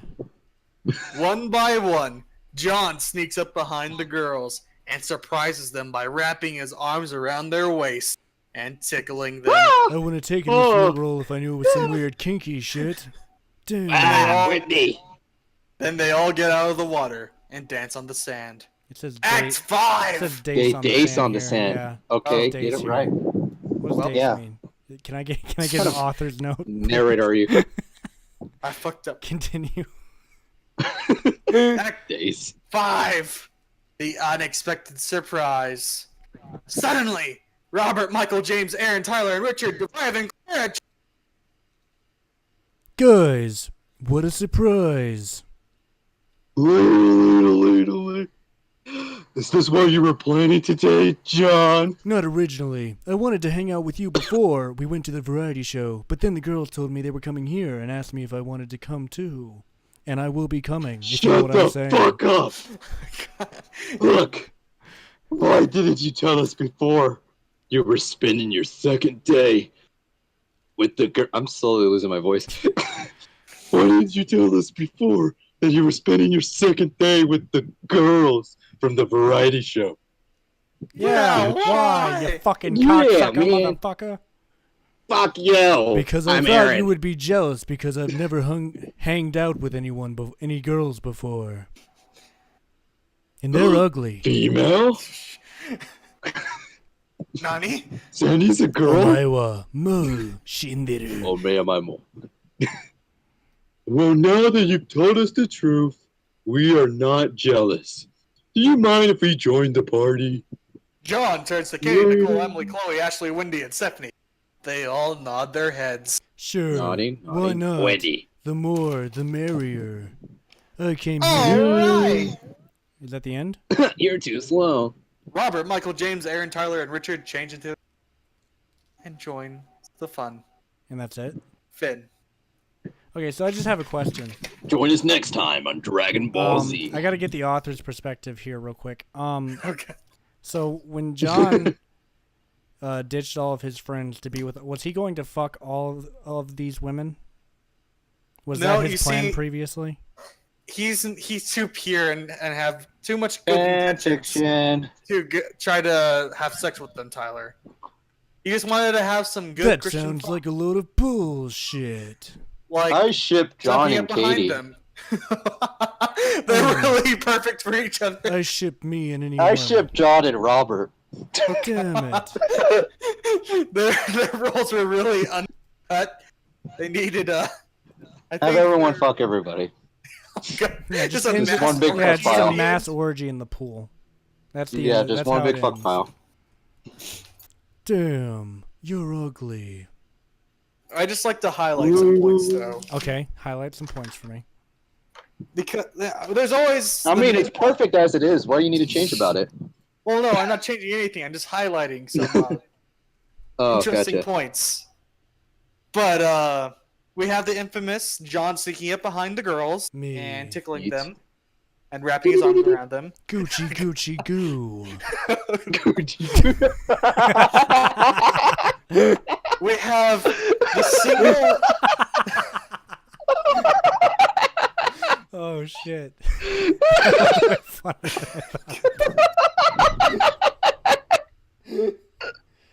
I mean, that's straight from the Duke Nukem game, so I don't know what's going on. All right, go ahead, Tim. I'm sorry. But we have also the one single moment. We have. Damn it. We have the one moment of clarity Sorry. from the author. Okay. Which is The what? line. Because I thought you would be jealous because I'd never hung out with. God damn it! My mic keeps cutting out. Because I Yeah. thought you would be jealous because I never hanged out with any girls before. Right. Right. I just feel like that was the one point in the entire play where he just like became self-aware. I've never hung out with any girls before. Damn. Is this based off a true story? Yeah, this actually happened. Obviously. I'm just trying to understand, like, what. I don't understand what the hell. What was the real conflict here? Yeah, that's what I was about to say. Like, Were they what the just hell like is mad going because on? he was like, "You're hanging out with all these chicks without us." John was like, "I thought you'd be jealous because I'd never hung out with any girls before. Would it make more sense You were if gonna you'd be start the jealous because orgy I didn't without us." invite you, but you're jealous?" What the fuck? What is he talking about? What the fuck are you talking about? God, Well, I on mean, Instagram. it's not like they were mad about it. Apparently, they weren't that mad anyway. they were all speaking in unison at him, though. Yeah, why? Why? But I mean, I feel like they all planned it somehow because they all had swim trunks provided. Yeah, these just all happened to come to the same area of the beach. The same beach as well. And be like, we're going to go out here and swim today since John doesn't want to hang out with us. The absolute mung. And then they go out there. I like how shocked John was to go to the beach. Like, the beach? What? The beach? I've never no been to way. The I've beach. never been to the beach before. I've lived here all my life and never even looked at the beach. Damn. My parents were beach phobic. They wouldn't let me go out there. I always wanted to, but my parents said no. No, John. It'll end you. It'll take away your childhood. But in reality, shut up, bitch. Shut up, bitch! But in reality, it was my parents taking away my childhood. Damn. But there's also. Can we also talk about his own conception of what friends are? Just people who always are around to attend to him, and they're just like always wanting his attention. Yes, John. Very good, John. Well, since you like John. since you like to play so much, John, we liked it too. Yeah. Let's all speak in unison too. They say that in unison. Since you liked it, John, so did we. Yeah. Right, guys? Yeah. Pretty much. Pretty much. Yeah. Damn, I sure This am is what glad that I happens in had real these life. fucking parakeets to follow me everywhere and repeat shit back to me in unison. Thanks, guys. Fuck you. What? What'd you just say to me, The Robert? parrots. You little bitch? Should we try to rewrite a more realistic version of this play? Yeah, the part where he goes to tickle them, he gets sequel? fucking arrested.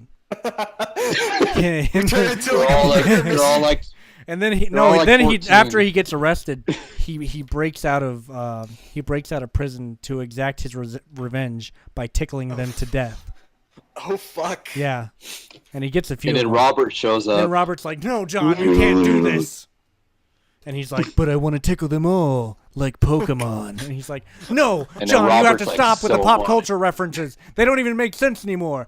I came here to kick ass and tickle people, and I'm all out of ass." John, that's not even how the line goes. So, Tyler, when is the live action adaptation coming? I actually found this film festival that they have a section dedicated to bad movies. So if we really wanted to, we could actually make this, and I would have some use for it. So. Oh my god. Yeah, no. Oh man, I read the script and I just remember looking over it and being like, I remember you talking about how all the people talked in unison. I figured you meant like each person had like the same line one after the other, but no, they just all literally talk in unison, and you're just like, huh, what the hell is going on here? Exactly. Beautiful. It's like he's like in some simulation, and then all the AI is like programmed to be just idiots. What? They were like Just robots. like- That's what I'm saying. None of them were actual people. Yeah. That's the plot twist at the end. He's like, wait a minute. You have no None of you are emotions. even real pro- people. You fucking Yeah. robot freaks. And then it turns into like an action movie from there where he starts killing all the robots and stuff. What's the matter, John? What is the matter, John? John. How could I have not realized it all Programming along? to love. Yeah, we kind of assumed you would have Programming figured this to out agree. sooner. Tickle me more, John. But who's behind all this? Who can it be? To his Then at the eye. end, he turns and he sees a mirror and he's like, "Oh damn, I was behind this the whole This is a time." random mirror. Yeah, it's in the middle It's on of the the beach. beach. Yeah. How do I end up in the fun house? I guess there's only one way to really stop this threat, and then he breaks the mirror and kills himself. By How does slitting his own that even throat. work? No, he This is shatters just the like- mirror, then he shatters. No. Like the mirror doesn't shatter, but he shatters. I was don't- gonna say that like You've ruined the timeline, John. It's over. I was just gonna say like the moment he broke the mirror, you just like see him have like a heart attack. The mirror was what was holding it all together. God damn. So when do we start, boys? Tell you what, Tim, you rewrite this script to have this storyline, and I will be more than happy to adapt it into a live action feature. Well, a short film. I'm not doing a feature of this. That's too much fucking time. I'll do a short film of this. So I'm just rewriting the complete end. Yeah, just Please tell rewriting me the you're end memeing. to where he. No, absolutely not. We're doing this. We're rewriting this end part to where John figures out that everyone's a robot. And well, you've got to kind of rewrite it to where it makes it seem like they're robots, like it's hinted at in the script, or people are just gonna be like, "What the hell is this?" And you can change that written by to written by Timothy Gettle. I mean, them all talking to you is pretty much foreshadowing.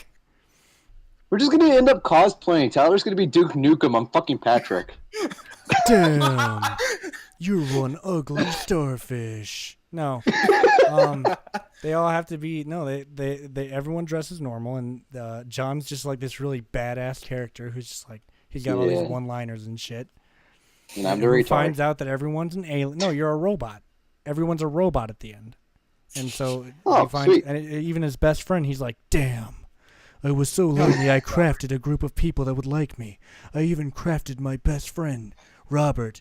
I even crafted myself. He's a robot. I am standing right here, John. Damn it. How could I do this to myself? Well, John, you actually have a document explaining exactly why you did this. Shut the hell up, you robot freak. I'm sending you to hell with the rest of them. I'm sorry, John. I'm afraid I can't let you do that. We have to rip off 2001: A Space Odyssey. We have to. It's like predestined. Have you heard of the Yanni collection? Oh my god! But there are millions like us, John. You can never destroy us all. No. No! Destroy us all. You can never take care of us all. You made millions of us to integrate into this one society. He's like on a whole island. He built an entire. He had the robots build an entire city on this abandoned island, and now and he doesn't know life outside of the island. So he's like, "My God, you are father. I'm the real villain here. Daddy. I must destroy myself." No, John, don't do No. it. Think of the robotic children, and then like two kids walk in. Stuff to your body. Shut up. When you die. Then the two like little kids walk in. They're like, "Daddy," and he's like, "Oh, Daddy." No. He's created robots with a life cycle that die eventually. Oh my God! Kill me. I'm an abomination.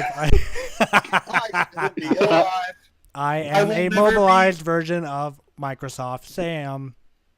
I can never truly feel. Please kill me in this miserable existence. I am not like the real Katie, and I never will be. No. You have to move on. Katie, don't say that. It's like actual Katie's grave, like in the distance on the beach. It just shows up and pops up.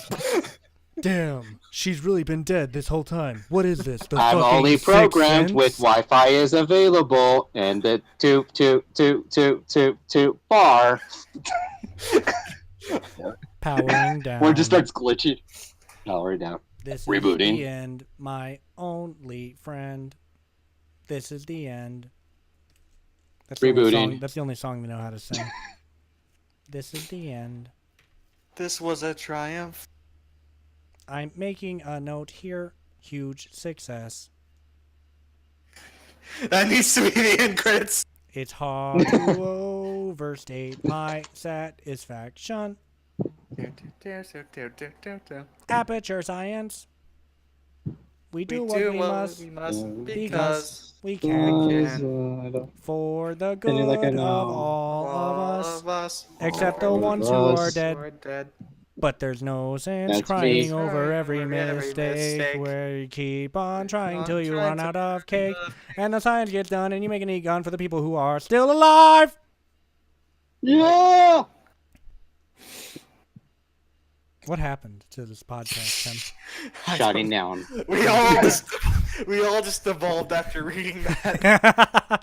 I mean, where can you really go after We've that? all changed since the ladies man.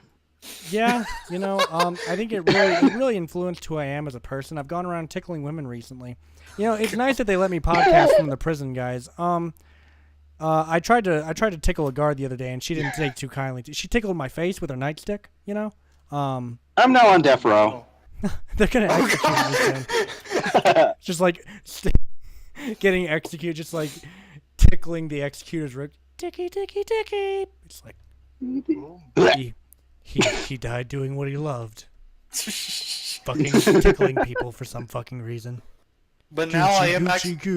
Here lies John. I am actually legitimately tempted to rewrite this to be the action. You're going to. You have no choice. I will make it into a film. I will do it if you give me the opportunity. Try to make less characters though. Yeah, maybe like shorten. There'll be some cuttings. Yeah, shorten a few of the friend groups down so that we don't need like and don't 5 copy or 6 and paste people. pop songs. Yeah, maybe don't do that either. Don't use any copyrighted songs. Write some original ones. Oh, for the robots to perform. This was a triumph. My God, she's making beautiful. my way downtown. I always knew that. Making my way downtown. No, I was thinking that John had relations with Katie, the robot Katie. Oh God! And I was getting ready to say, "Damn, I always knew it was always cold down there for some reason." You fucking robot freak. I just want to rewrite Katie. What? A complete bit. I want to rewrite Katie to be like somewhat of a bitch. Yeah. Just like, please you make her a bitch. Did you like my song? You liked my song, right? Only a tasteless pleb would not like my song. Yeah. Right, John? Isn't that right, John? Oh yes, Katie. You have such a way with words, babe. Keep talking. I'm gonna fuck your robot ass later. Oh, he just God. conforms at the end and just has a robot. Yeah, he just. That's the thing. Instead of having him try to rebel against the robots, and then it proves futile. And so we just end with a shot of him just like resolute in this new life where he has his robot wife cooking him breakfast while his robot child runs around the room going, it's like vroom, half robot, half vroom, person, like vroom. straight down the middle. They look human, but they act like robots. That's it's gonna like straight down the middle, like half and half. That's gonna be like the funnest Two-Face. part of directing this is having all these people walking around acting like robots the whole time. Yes. I am a human. I am a flesh. I am invested. I am a I am walking a people. meat sack. I am here to save the world. Watch me go do a business. And in this robot human dystopia, there'll be finally a Half-Life 3. Is that what happens at the end? No, just Half-Life 3. Confirmed. Die, you alien freak. It's my robot Duke Nukem. I know you are, but why am I? Oh, God. Has anyone here seen a Duke Nukem themed porno? I thought that was just the game already. I'm kind of curious now, though. Hang on, Isn't the opening? let me look it up. Oh God. Isn't the opening of the newest Duke Nukem game just him getting a blowjob? Yeah. Yeah. I mean, I don't know. Okay, yeah, there's a Duke Damn it. Nukem porn videos section on here, so hang on. Well, I'm looking into it. You have it bookmarked? Oh! Oh! Oh, no. What is that? Oh, my lord. What the that doesn't hell? go there. That's 3 tits on one person. Here's a 50-second one where Mai Shiranui gets fucked by Duke Nukem, and they made it with Source Filmmaker. Oh, there's Duke Nudum, which is the female version. Duke Nudum. Oh, Jesus! Okay. Okay, that's something I never want to see again. Thank you, God. All right. Thanks for nothing. You were, I'm just waiting for somebody you to were walk in like, supposed what to the protect fuck, me." Tyler? No, I was looking at it on my phone. I'm safe. Oh, man, Oh. that was... Okay, cool. Wow. Anyways, Oh. FBI just swats in. we'd like to have a word Get with you, down on the please. ground. Get down. I don't All wanna... Duke Nukem. What? Is the podcast still going on, or are we done? It's still going, buddy. Oh, okay. We got like 26 more minutes. I think we're just speechless in awe of one of the greatest pieces in our To be generation. honest, dude. I've got a script reading going on tomorrow. Shit. Yeah. Yeah. Brian gets to a cameo in this new picture of mine. He will not be a lead for once. How does it feel to be downgraded, you piece of worthless shit? No, I'm kidding. Oh my! Hot take! It's on air! You heard it here first, folks. Somebody clip that. Clip it now. Send it to Drama Alert now. No, go ahead, Brian. Go on. Tell us about how terrible your life has gotten. After sympathetic apathy, you were just kind of on a downward spiral, right? I mean, you had to go to rehab. I used to be a CEO. Were you expecting anything more? I used to be a CEO, then I played a bar owner who got fucking massacred and chain smoked, apparently. Then I became homeless. Yeah, I'm still waiting on the entire history of Thomas Marcus. You were supposed to give that to me. I'm still quite curious on what it is. I want to know that too. All right. Well, here's my theory. So Thomas Marcus, he had a nice childhood, right? But he lived in a poor household. So when he was growing up, he was like, I'm never gonna be poor again. Fuck this shit. Yeah. And then he snapped his fingers and he was rich. No, I'm kidding. Then he went to college. So I'm Scrooge McDuck. He went to college like any good boy would. And he got through college, and then he started his own business, Tectonics. And he was CEO, and he got picked up by Apple, and it became huge. And then things really changed whenever his brother Steven went into a coma. Now we never see Steven in sympathetic apathy because he's in a coma and has cancer. Who knows what he looks like? Fucking dying. Yeah, that weak excuses. Weak. You little weak. I bet you gag whenever you puke too. Yeah. Is that a callback? Yes. No. And then before his brother even went into the coma, Thomas always hated his brother because his brother was he was content. Retarded. He was content with life, and Thomas was like, this motherfucker. I guess retarded, because who gets content? He sort of looked at him like, I worked to get here, and you're happy being there, and I'm not even happy where I am. What did I say about having fun? And did I catch y'all having fun? Then Steven got cancer and went into a coma, and Bryant somehow Thomas somehow got involved in crime somewhere, because he knows Vincent and Mason. So somewhere along the line, being a CEO, he was like, my life isn't exciting enough. We never established that, did we? No, we never established how it happened. The film just kind of starts, and he's already. That's why I'm saying this is his old background. Here's how he met Mason. Him and Mason were college roommates together. They went to two very different paths. Despite the fact that Mason went ahead and got his degree in business, he didn't go into the legal business. He became a drug dealer. Oh. But Thomas and Mason were still good friends. And so Thomas started helping Mason get his drugs out there. Similar to, I don't know, a la Gus in Breaking Bad. So, yeah. You were basically a drug.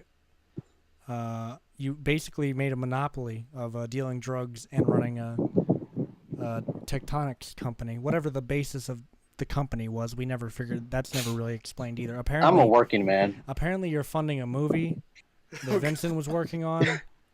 And I kept thinking it was a play. You kept thinking it was a play. I mentioned that in the commentary. Yeah. Sorry, can I just... What? How does this tie in with the ladies' man? Who cares about the ladies' man? Thomas was a ladies' man. Do you not know Thomas that? Thomas was a ladies' John. Man. John. No, wait, what? His real name is John. No, John's too nice. John was too nice to his friends. That's not Thomas. And for that matter, Thomas wasn't even nice to women. Life-threatening. Thomas wasn't something even a changed ladies' man. He was a fucking. There's no chance to change, Brian. He dies in the same film he shows up in. I didn't say he changed. I said something made him change from the beginning when he was a ladies' man. Then he turned into Thomas. Yeah, Oh, fuck. I already explained that, Steven. Yeah. He became successful, and he looked at his brother, and he was like, Who cares about How are Steven? you He's happy brain to dead. be a piece of shit, you absolute cunt, fuck, asshole, retard, piece of shit, fucking mongoloid-looking ass, fucking, oh, look Tyler, at me, I have it's cancer. fictional. It's fictional, Tyler.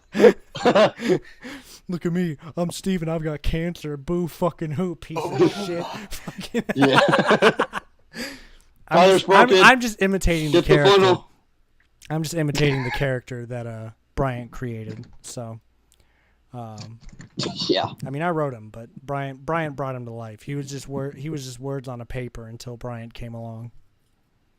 So if you want to blame anybody, Yeah, blame Bryant. It's all Bryant's fault. That's canon. Everything's Bryant's fault. That's canon. That's all that's Yeah. in the wiki. I like how you Everything is tried to start a Bryant's hashtag fault. called Save. Right.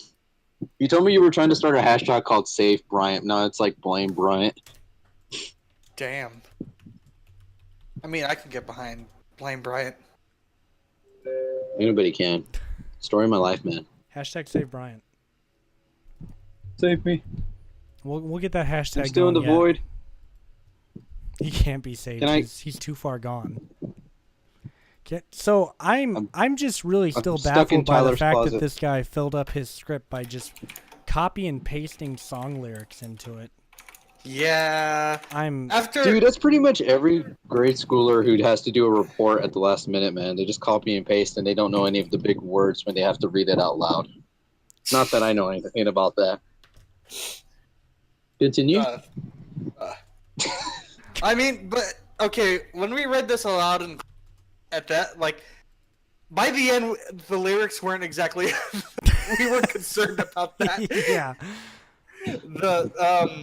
Honestly, that was the best part in the class because whenever the characters were like, because in class we had characters actually sang their songs just because the students were just like, "Fuck it, I'm just gonna sing this." Yeah. They're like, Yeah. And "Yeah, that was well," like a fun time. And then whenever the whenever dialogue the came up. beats came Yeah. along, then you just like you could drop a pen in that room. the Where the, it got pivotal real. beach scene, which by the way, you got to take that out. You don't have a beach. You gotta Well, no, change that's that. where everything gets around. What? That's where like John realizes everything. Just change the Revelations. location. Just make it like a bar or some shit. No, it has to be The morgue. Why does it have to be a beach? Explain. because Explain to me Funeral. what purpose, That is- what story-serving purpose the beach it has. is the peak of where John is experiencing his And it can adolescent. be any other location, and it would not matter. I just don't want to stray too far from the main material, right?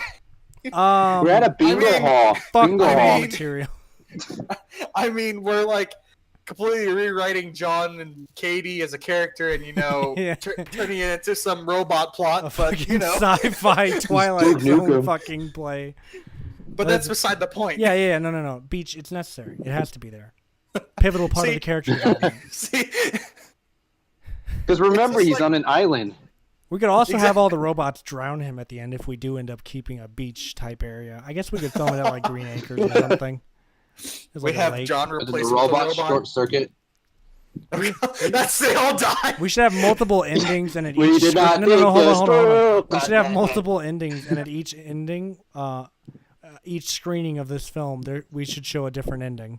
Oh fuck! Yeah, You mean like A Clue, beach where it's scene. Yeah, like, like that's how you Clue. that's how one way it could have happened. yeah. A beach scene, a bar scene. No. I'm just saying the ending. John dies. John continues yeah. living with the robots. John fucking destroys all of the robots, and then Yeah. realizes that's He's all all he alone. ever had. Yeah, then he becomes all alone. It's like that one Twilight Zone episode with the guy with the books. Yeah, just It's like a Telltale's game. yeah. To be honest, Tim, we have to do this. I know. It's I- not Yeah. a choice. I was memeing at first, like I thought it was like a funny joke, but now that we've gone so far sifting through the shit, I think this would There's actually be potential. quite a powerful idea. And for that matter, We're so far into this, man. we don't There's no even have getting to out. make it like cringy like he had it. We could make it a serious fucking thing with the fucking robots and fucking it'll have like a commentary on society or some bullshit. I don't Make know. John not a little bitch. Make me not a little bitch. Damn. Does he look like a bitch? And make Katie a bitch. Katie, Yeah. yes. You see? Everyone's a robot. So are we keeping the variety show? Man. Less copyright. I don't know. They don't have to be a musical act. They could do like one of them was a ballerina. Is a robot gonna do a stand-up comic routine? So as long as standing Jerry there. Seinfeld robot. I What thought is the deal? no, it just with stands up airline there food? and then walks off, and the host is like, "Hey, where are you going?" He's like, "Oh, I thought that was what a stand-up routine was. I would come and stand up on the stage." I will say I'm not changing anything about, or I'm not changing the host. My vision will stay. Okay, yeah, that's fine. All The right. host can remain. That's I'm fair. just gonna. I'll play the fucking host. I'll just show up in like in a wife beater. Like I just imagine him being like the most unprofessional person ever. Yeah. No, just like Yeah. and I don't know. He wakes up from a I sleeping want to work bag. the host into it, but I also don't want to keep the variety show because I feel like it's really weird and off-putting. The host can be like looped in, and he's just like, John, what did you do? Now you're all alone. The host can be like a part, like in his head. Yeah, I was thinking of having you like say that and then The host is not real. Yeah, hang on. I was thinking of having like Tim say that as the host and then have him fade out of existence, like in the background, and John be like, "No, I destroyed us all." And each end, the host just sort of explains what's going on. Yeah, you just walk out of nowhere. Yeah. So if you're wondering what the fuck's happening here, basically. Don't do meth. I just pull like a whiteboard. Oh yeah, that's the other one. You got to make this turn out to all be just like a drug-induced fever dream of John's. Yeah. And we just fade out showing him like laying overdosed on a couch, and then you walk in and you're like, "You see, kids, you got to This is tell your your brain. daddy to stop doing heroin. This is your brain when This you is do what heroin. happens when you do heroin."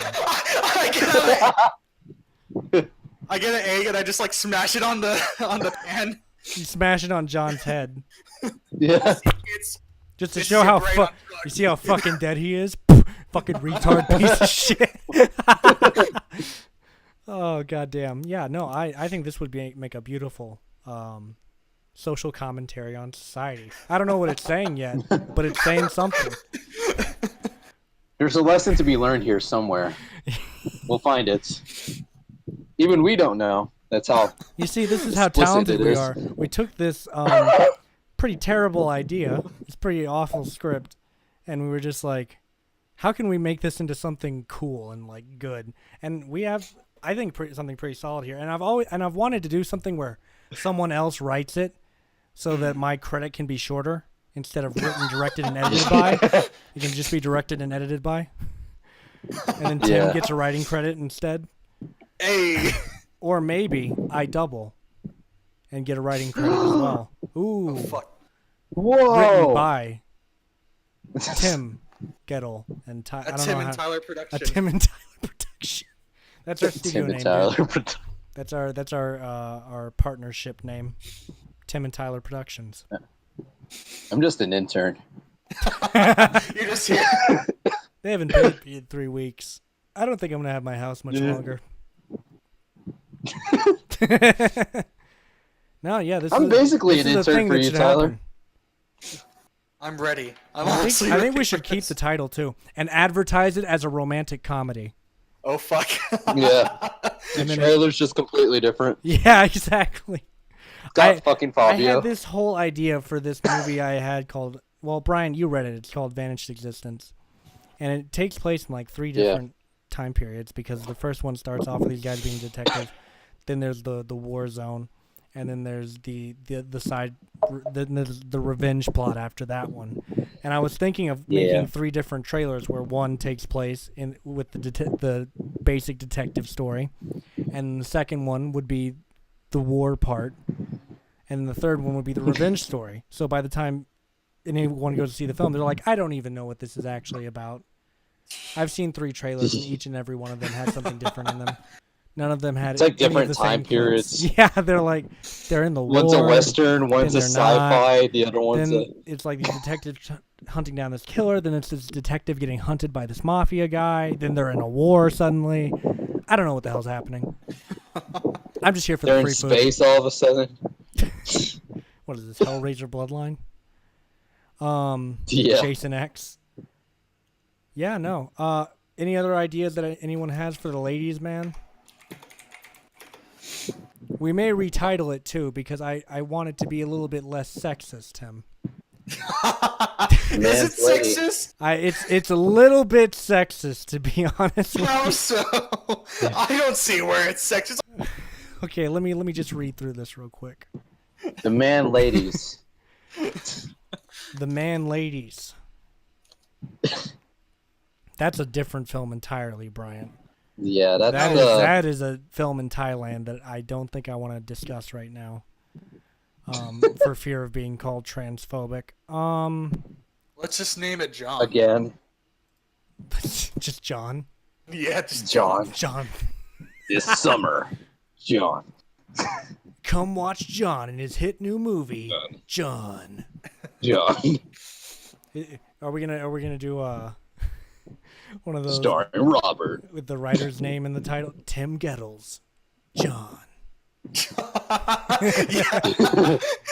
I want to be associated. This is going to be my It's gonna be a magnum opus. opus. Yeah. So all right. In terms of time, how long are we thinking? I don't know. Like, Tomorrow. oh, fuck. No. I meant duration of the film. Oh, I don't know, like 10 or 20? Yeah, let's aim 4 for 10 minutes, to 20 15. seconds. 10 to 15. When you're entering into a film festival, which we might not even do that, but it also just makes my life easier. Yeah. 20 minutes, they'll often be like, fuck this. If it's like a short film, because if it's somehow above 10 minutes but doesn't go over 40 minutes, they're like, fuck it. Who the fuck cares? We ain't got time for that. How the hell are we gonna make this shit 20 minutes? Oh, please, we can make this shit 10 minutes, dude. It's like It's Mortal just End. jumping points in time of John Yeah. going point to point. Yeah. All right. It can just be like 3 scenes long, really, if anything, because you've got the variety show part, you've got them out in the parking lot, and then the quote unquote beach that they're going to be at. So The beach. the beach. The beach. Beaches. Yeah, And I was thinking also probably not making it a beach because we'll probably be filming this probably in the winter, depending on when we finish it. Or Yeah, when you I finish know. writing it. So I understand that there's a constraint on what we can do. just have park. no, make it take place at a beach during the winter, and have everyone show up in swimsuits. Oh yeah, we're gonna have a blast today, guys. Yeah. This is gonna be your favorite film that you've been a part of. Trust me.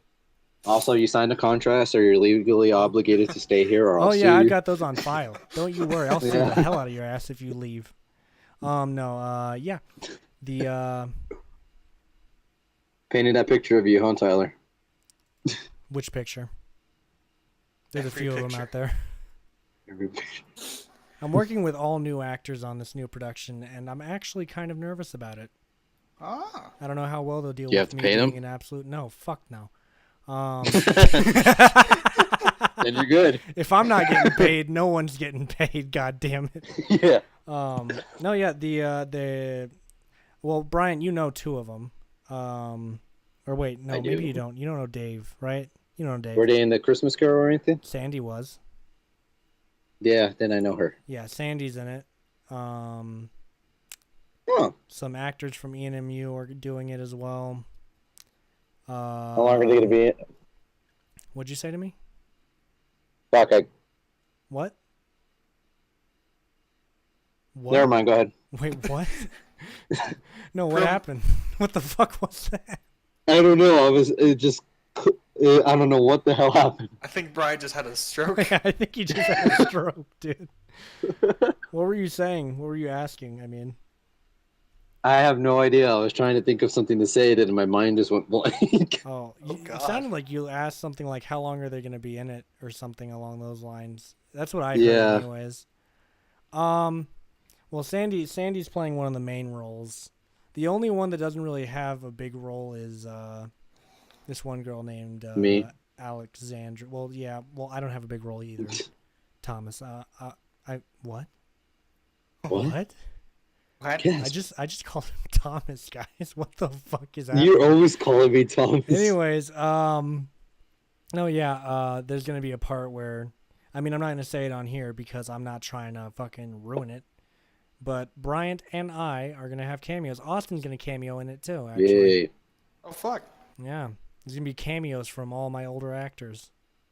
Cameos everywhere. It's gonna be them passing the torch and realizing that they're old fucks and I don't want them anymore. So Damn. This is your way of saying we're fired.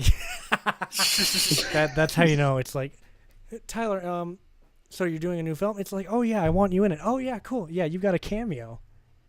What? What do you mean I've got a cameo? I mean, you have a cameo. I mean, you're never starring in a fucking picture of mine again, cocksucker, so you better revel in it, you piece of shit. Oh god. No. Wow. Cameos are just, it's an homage. A le homage. I was thinking of actually having Bryant play Thomas Marcus as his cameo. Having it addressed and everything. This is canon. This is pre-sympathetic apathy. You just can't get over the fact, you just want me to be Thomas. I feel like you're just slowly trying to conform me. I do miss that character. I wish Put on the suit. You don't even have that suit anymore, do you? Not the jacket anymore. I still have like the tie and the. Okay. So then we can do it. The white shirt. Good. I don't have the Nikes anymore. I miss that character. Yeah, we're not. Thank God. No, I wish I'd gotten to do more with that character, honestly. I really do. Yeah, I know. Like I said, every time I look back on it, there's so much I wish we could have done. I wish I would have given him more context. I wish I would have given him a stronger motivation towards the end. Yeah. I should have had Tori call you and say she's pregnant. That would have been a pretty good motivator, I think. Oh damn. I don't know. There was just. I feel like there was just so many plot holes. Just like a lot of stuff we have established, but we never really got into. You know. Like what? Like we. I don't know. Like. Fuck. I don't know. Because a plot hole is something that makes the plot implausible. Well, not so plot holes. That's the wrong word. I meant like. Like side stories that we never really went into. Yeah. Like how Mason knows That's what I meant. Thomas. Yeah. I agree. Or how, Raymond all of a sudden doesn't exist. Well, that was the point of the film. That's up to interpretation. And I've heard 3 good interpretations on that as well. I mean, I'm never going to say what I intended, obviously. At least not publicly. He still doesn't tell me. I don't think I've ever actually discussed it with anyone. What truly, what the canonical happening of that film. I remember you brought up saying, "What do you take on this?" And then I said that, and you're like, "Huh, that's one way." I'm like, then what's the real way? I'm like, then what's the real way? You're like, yes. So what is your take on it then, Bryant? Because it's been a while. Why don't you refresh everyone on your sympathetic apathy theory? Well, at first I just took it as the, I don't know, at first I just took it as Raymond being a made up character in Thomas's head, kind of serving as his conscience in a way, throughout that. But it turns out it wasn't real. And when, I guess when you killed off his conscience, that kind of brought his whole life into perspective and made him reconsider things towards the end until he ultimately got shot in the head. Yeah, that's one way. Then there was that's one way, and then the other way was I was thinking that maybe this was some sort of this had something to do with Vincent, he had this was his doing in some way, and somehow the mom got involved and she like I don't know. Maybe she's being like maybe she's in cahoots with him, or maybe he's being like threatened. like black. Well. Yeah, like she's being threatened. Mm-hmm. And I don't know. Thomas is kind of an asshole towards everybody. Maybe she planned for him to get executed or assassinated. Maybe she or wanted both of their kids to die so that she could reap the benefits. Exactly. Yeah, maybe she was in both of their wills. Yeah, but the first theory, off, so. Yeah, but that was my first theory. It's just that Raymond was never real. He was just in his subconscious this whole time, and it's just what I don't know. Like no one else sees him, but like the interactions he had with everybody. Like, because I know Vincent brings up Raymond, like you punched him in the face or whatever. Like that's from Thomas's perspective. That's how I saw it at first, but I don't know. There's like all this other theory. Too. Yeah. Oh, fuck, it's a spider. Get the fuck away. What about you, Tim? Stupid bitch. Huh. What's your take on this?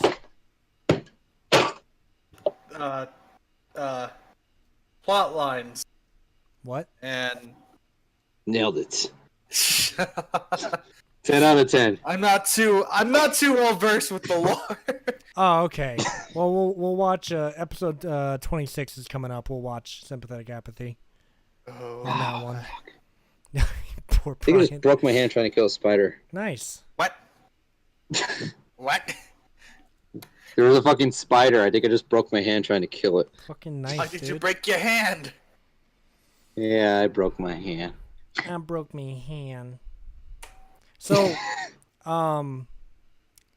yeah, no, those are both theories. They're Those they're not great theories, but they're theories. No, they're pretty solid. I think one of the ones that I heard, and is a solid interpretation that someone noticed was they noticed that we never see Raymond kill himself. We just hear the shot in multiple scenes, and then they also stated how whenever Raymond shoots himself, he doesn't finish his sentence. Why would he leave? Why would he be the one who killed himself if he's leaving this guy a message? But you never know. Maybe his hand slipped. It's possible. Possible. Yeah. Everything's possible with this theory. I mean, I'm never going to come out and tell you all what it was, but... Maybe he dropped the gun. Maybe. You never know. Maybe he did kill himself, and then Hunter didn't want to be associated with that. So he got Mason to take the body away and cover it all up. You never know. And maybe your mom just hated you, Bryant. Maybe your mom just wanted both of you to die. Everyone hated me. To be fair, yeah, kinda. I wonder, and if that is true, I have to wonder if the scene where you came in and talked to her sort of started to change her mind about killing you, because she does kind of try to stop you towards the end, like after you're like upset over Raymond. She's like, "My God, he is human," and then maybe her actions are saying, she's like, "I had my other son killed." Crazy. Or maybe she was just trying to stop me to make sure I go to the right place. Make sure we go to your house around 8 o'clock. Stay here. Just stay here with me. Oh God. It's not 8 o'clock yet. You gotta go to your house around that. Well, even then in Demented Stability, I think there was a part where Vincent kills Thomas's mom.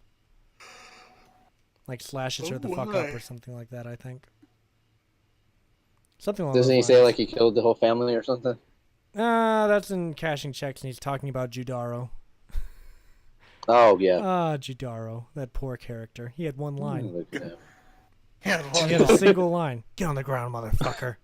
Then the next scene, he's fucking dead. He apparently didn't win that confrontation. Ironic. Nope. Yeah. You practiced that all night. Good on your theories, Brian. Tim, go home and study. Go home and study. Yeah, there's a book, there's a movie. You got a whole ton of lore to catch up on. Oh God. Yes, I will most definitely do this. If you want to like this movie, you have to read the book. Okay, it doesn't make sense without the book. Yeah. Pussy. The movie adaptations too from the book are not at all that clear. I actually think that Sympathetic Apathy is pretty true to the book, since we kind of taped it as I wrote it. Yeah. Damn, I just love how we got more into Thomas's personality once I read the book. because there's this one scene where he goes to Subway. He goes, "I don't want to belittle myself to," like I don't know. I remember like, fuck, what's the line? I don't know. He goes to Subway and the whole He's time like, he's I just don't saying want like, to I belittle hate. myself to eat this Yeah. peasant's food, but I'm short on Yeah, time. basically. Yeah, I was just writing from the perspective of a very rich man who deeply cares about what people think about him. Basically. So, yeah, take that, rich America, you bitch ass motherfuckers, you pieces Fucking of capitalism. shit. Goddamn piece of shit. No, Fucking goddamn live in your goddamn fucking house, Jewish piece of shit, fucking cocksucking run the media, motherfucking goddamn piece of shit, fucking. he has this written down. I know it. Cut it! Just cut He it! has this written down. Your sticky notes.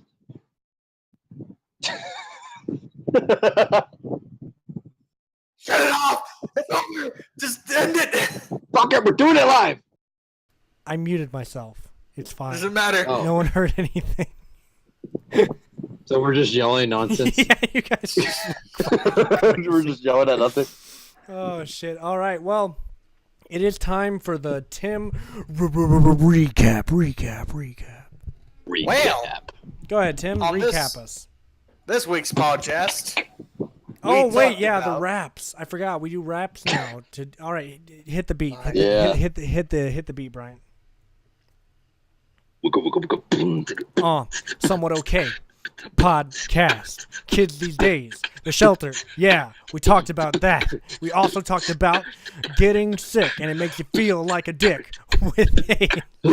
Then we got phobias. Then we got radio plays. DJ Khaled, read a book. Yeah. Hung Jesus on the track, boy. Hung Jesus, special musical guest. We out here. Yeah. Tim hates black people.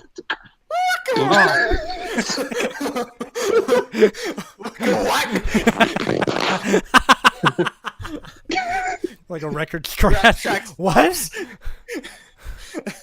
Okay, Tim, actually wrap us up now. Another one. That was a pretty solid one. I'm getting better. Yeah. Nice. All right, go I ahead. always just try not to like lose the beatbox halfway. Yeah. All right, I keep Tim, losing it. hit him with those fresh thoughts. On this week of the Somewhat Okay podcast, we talked about two of my topics of this generation. But you And sound like an being old Jewish sheltered. man. I don't know. I wasn't even Hey, please intending. interrupt them.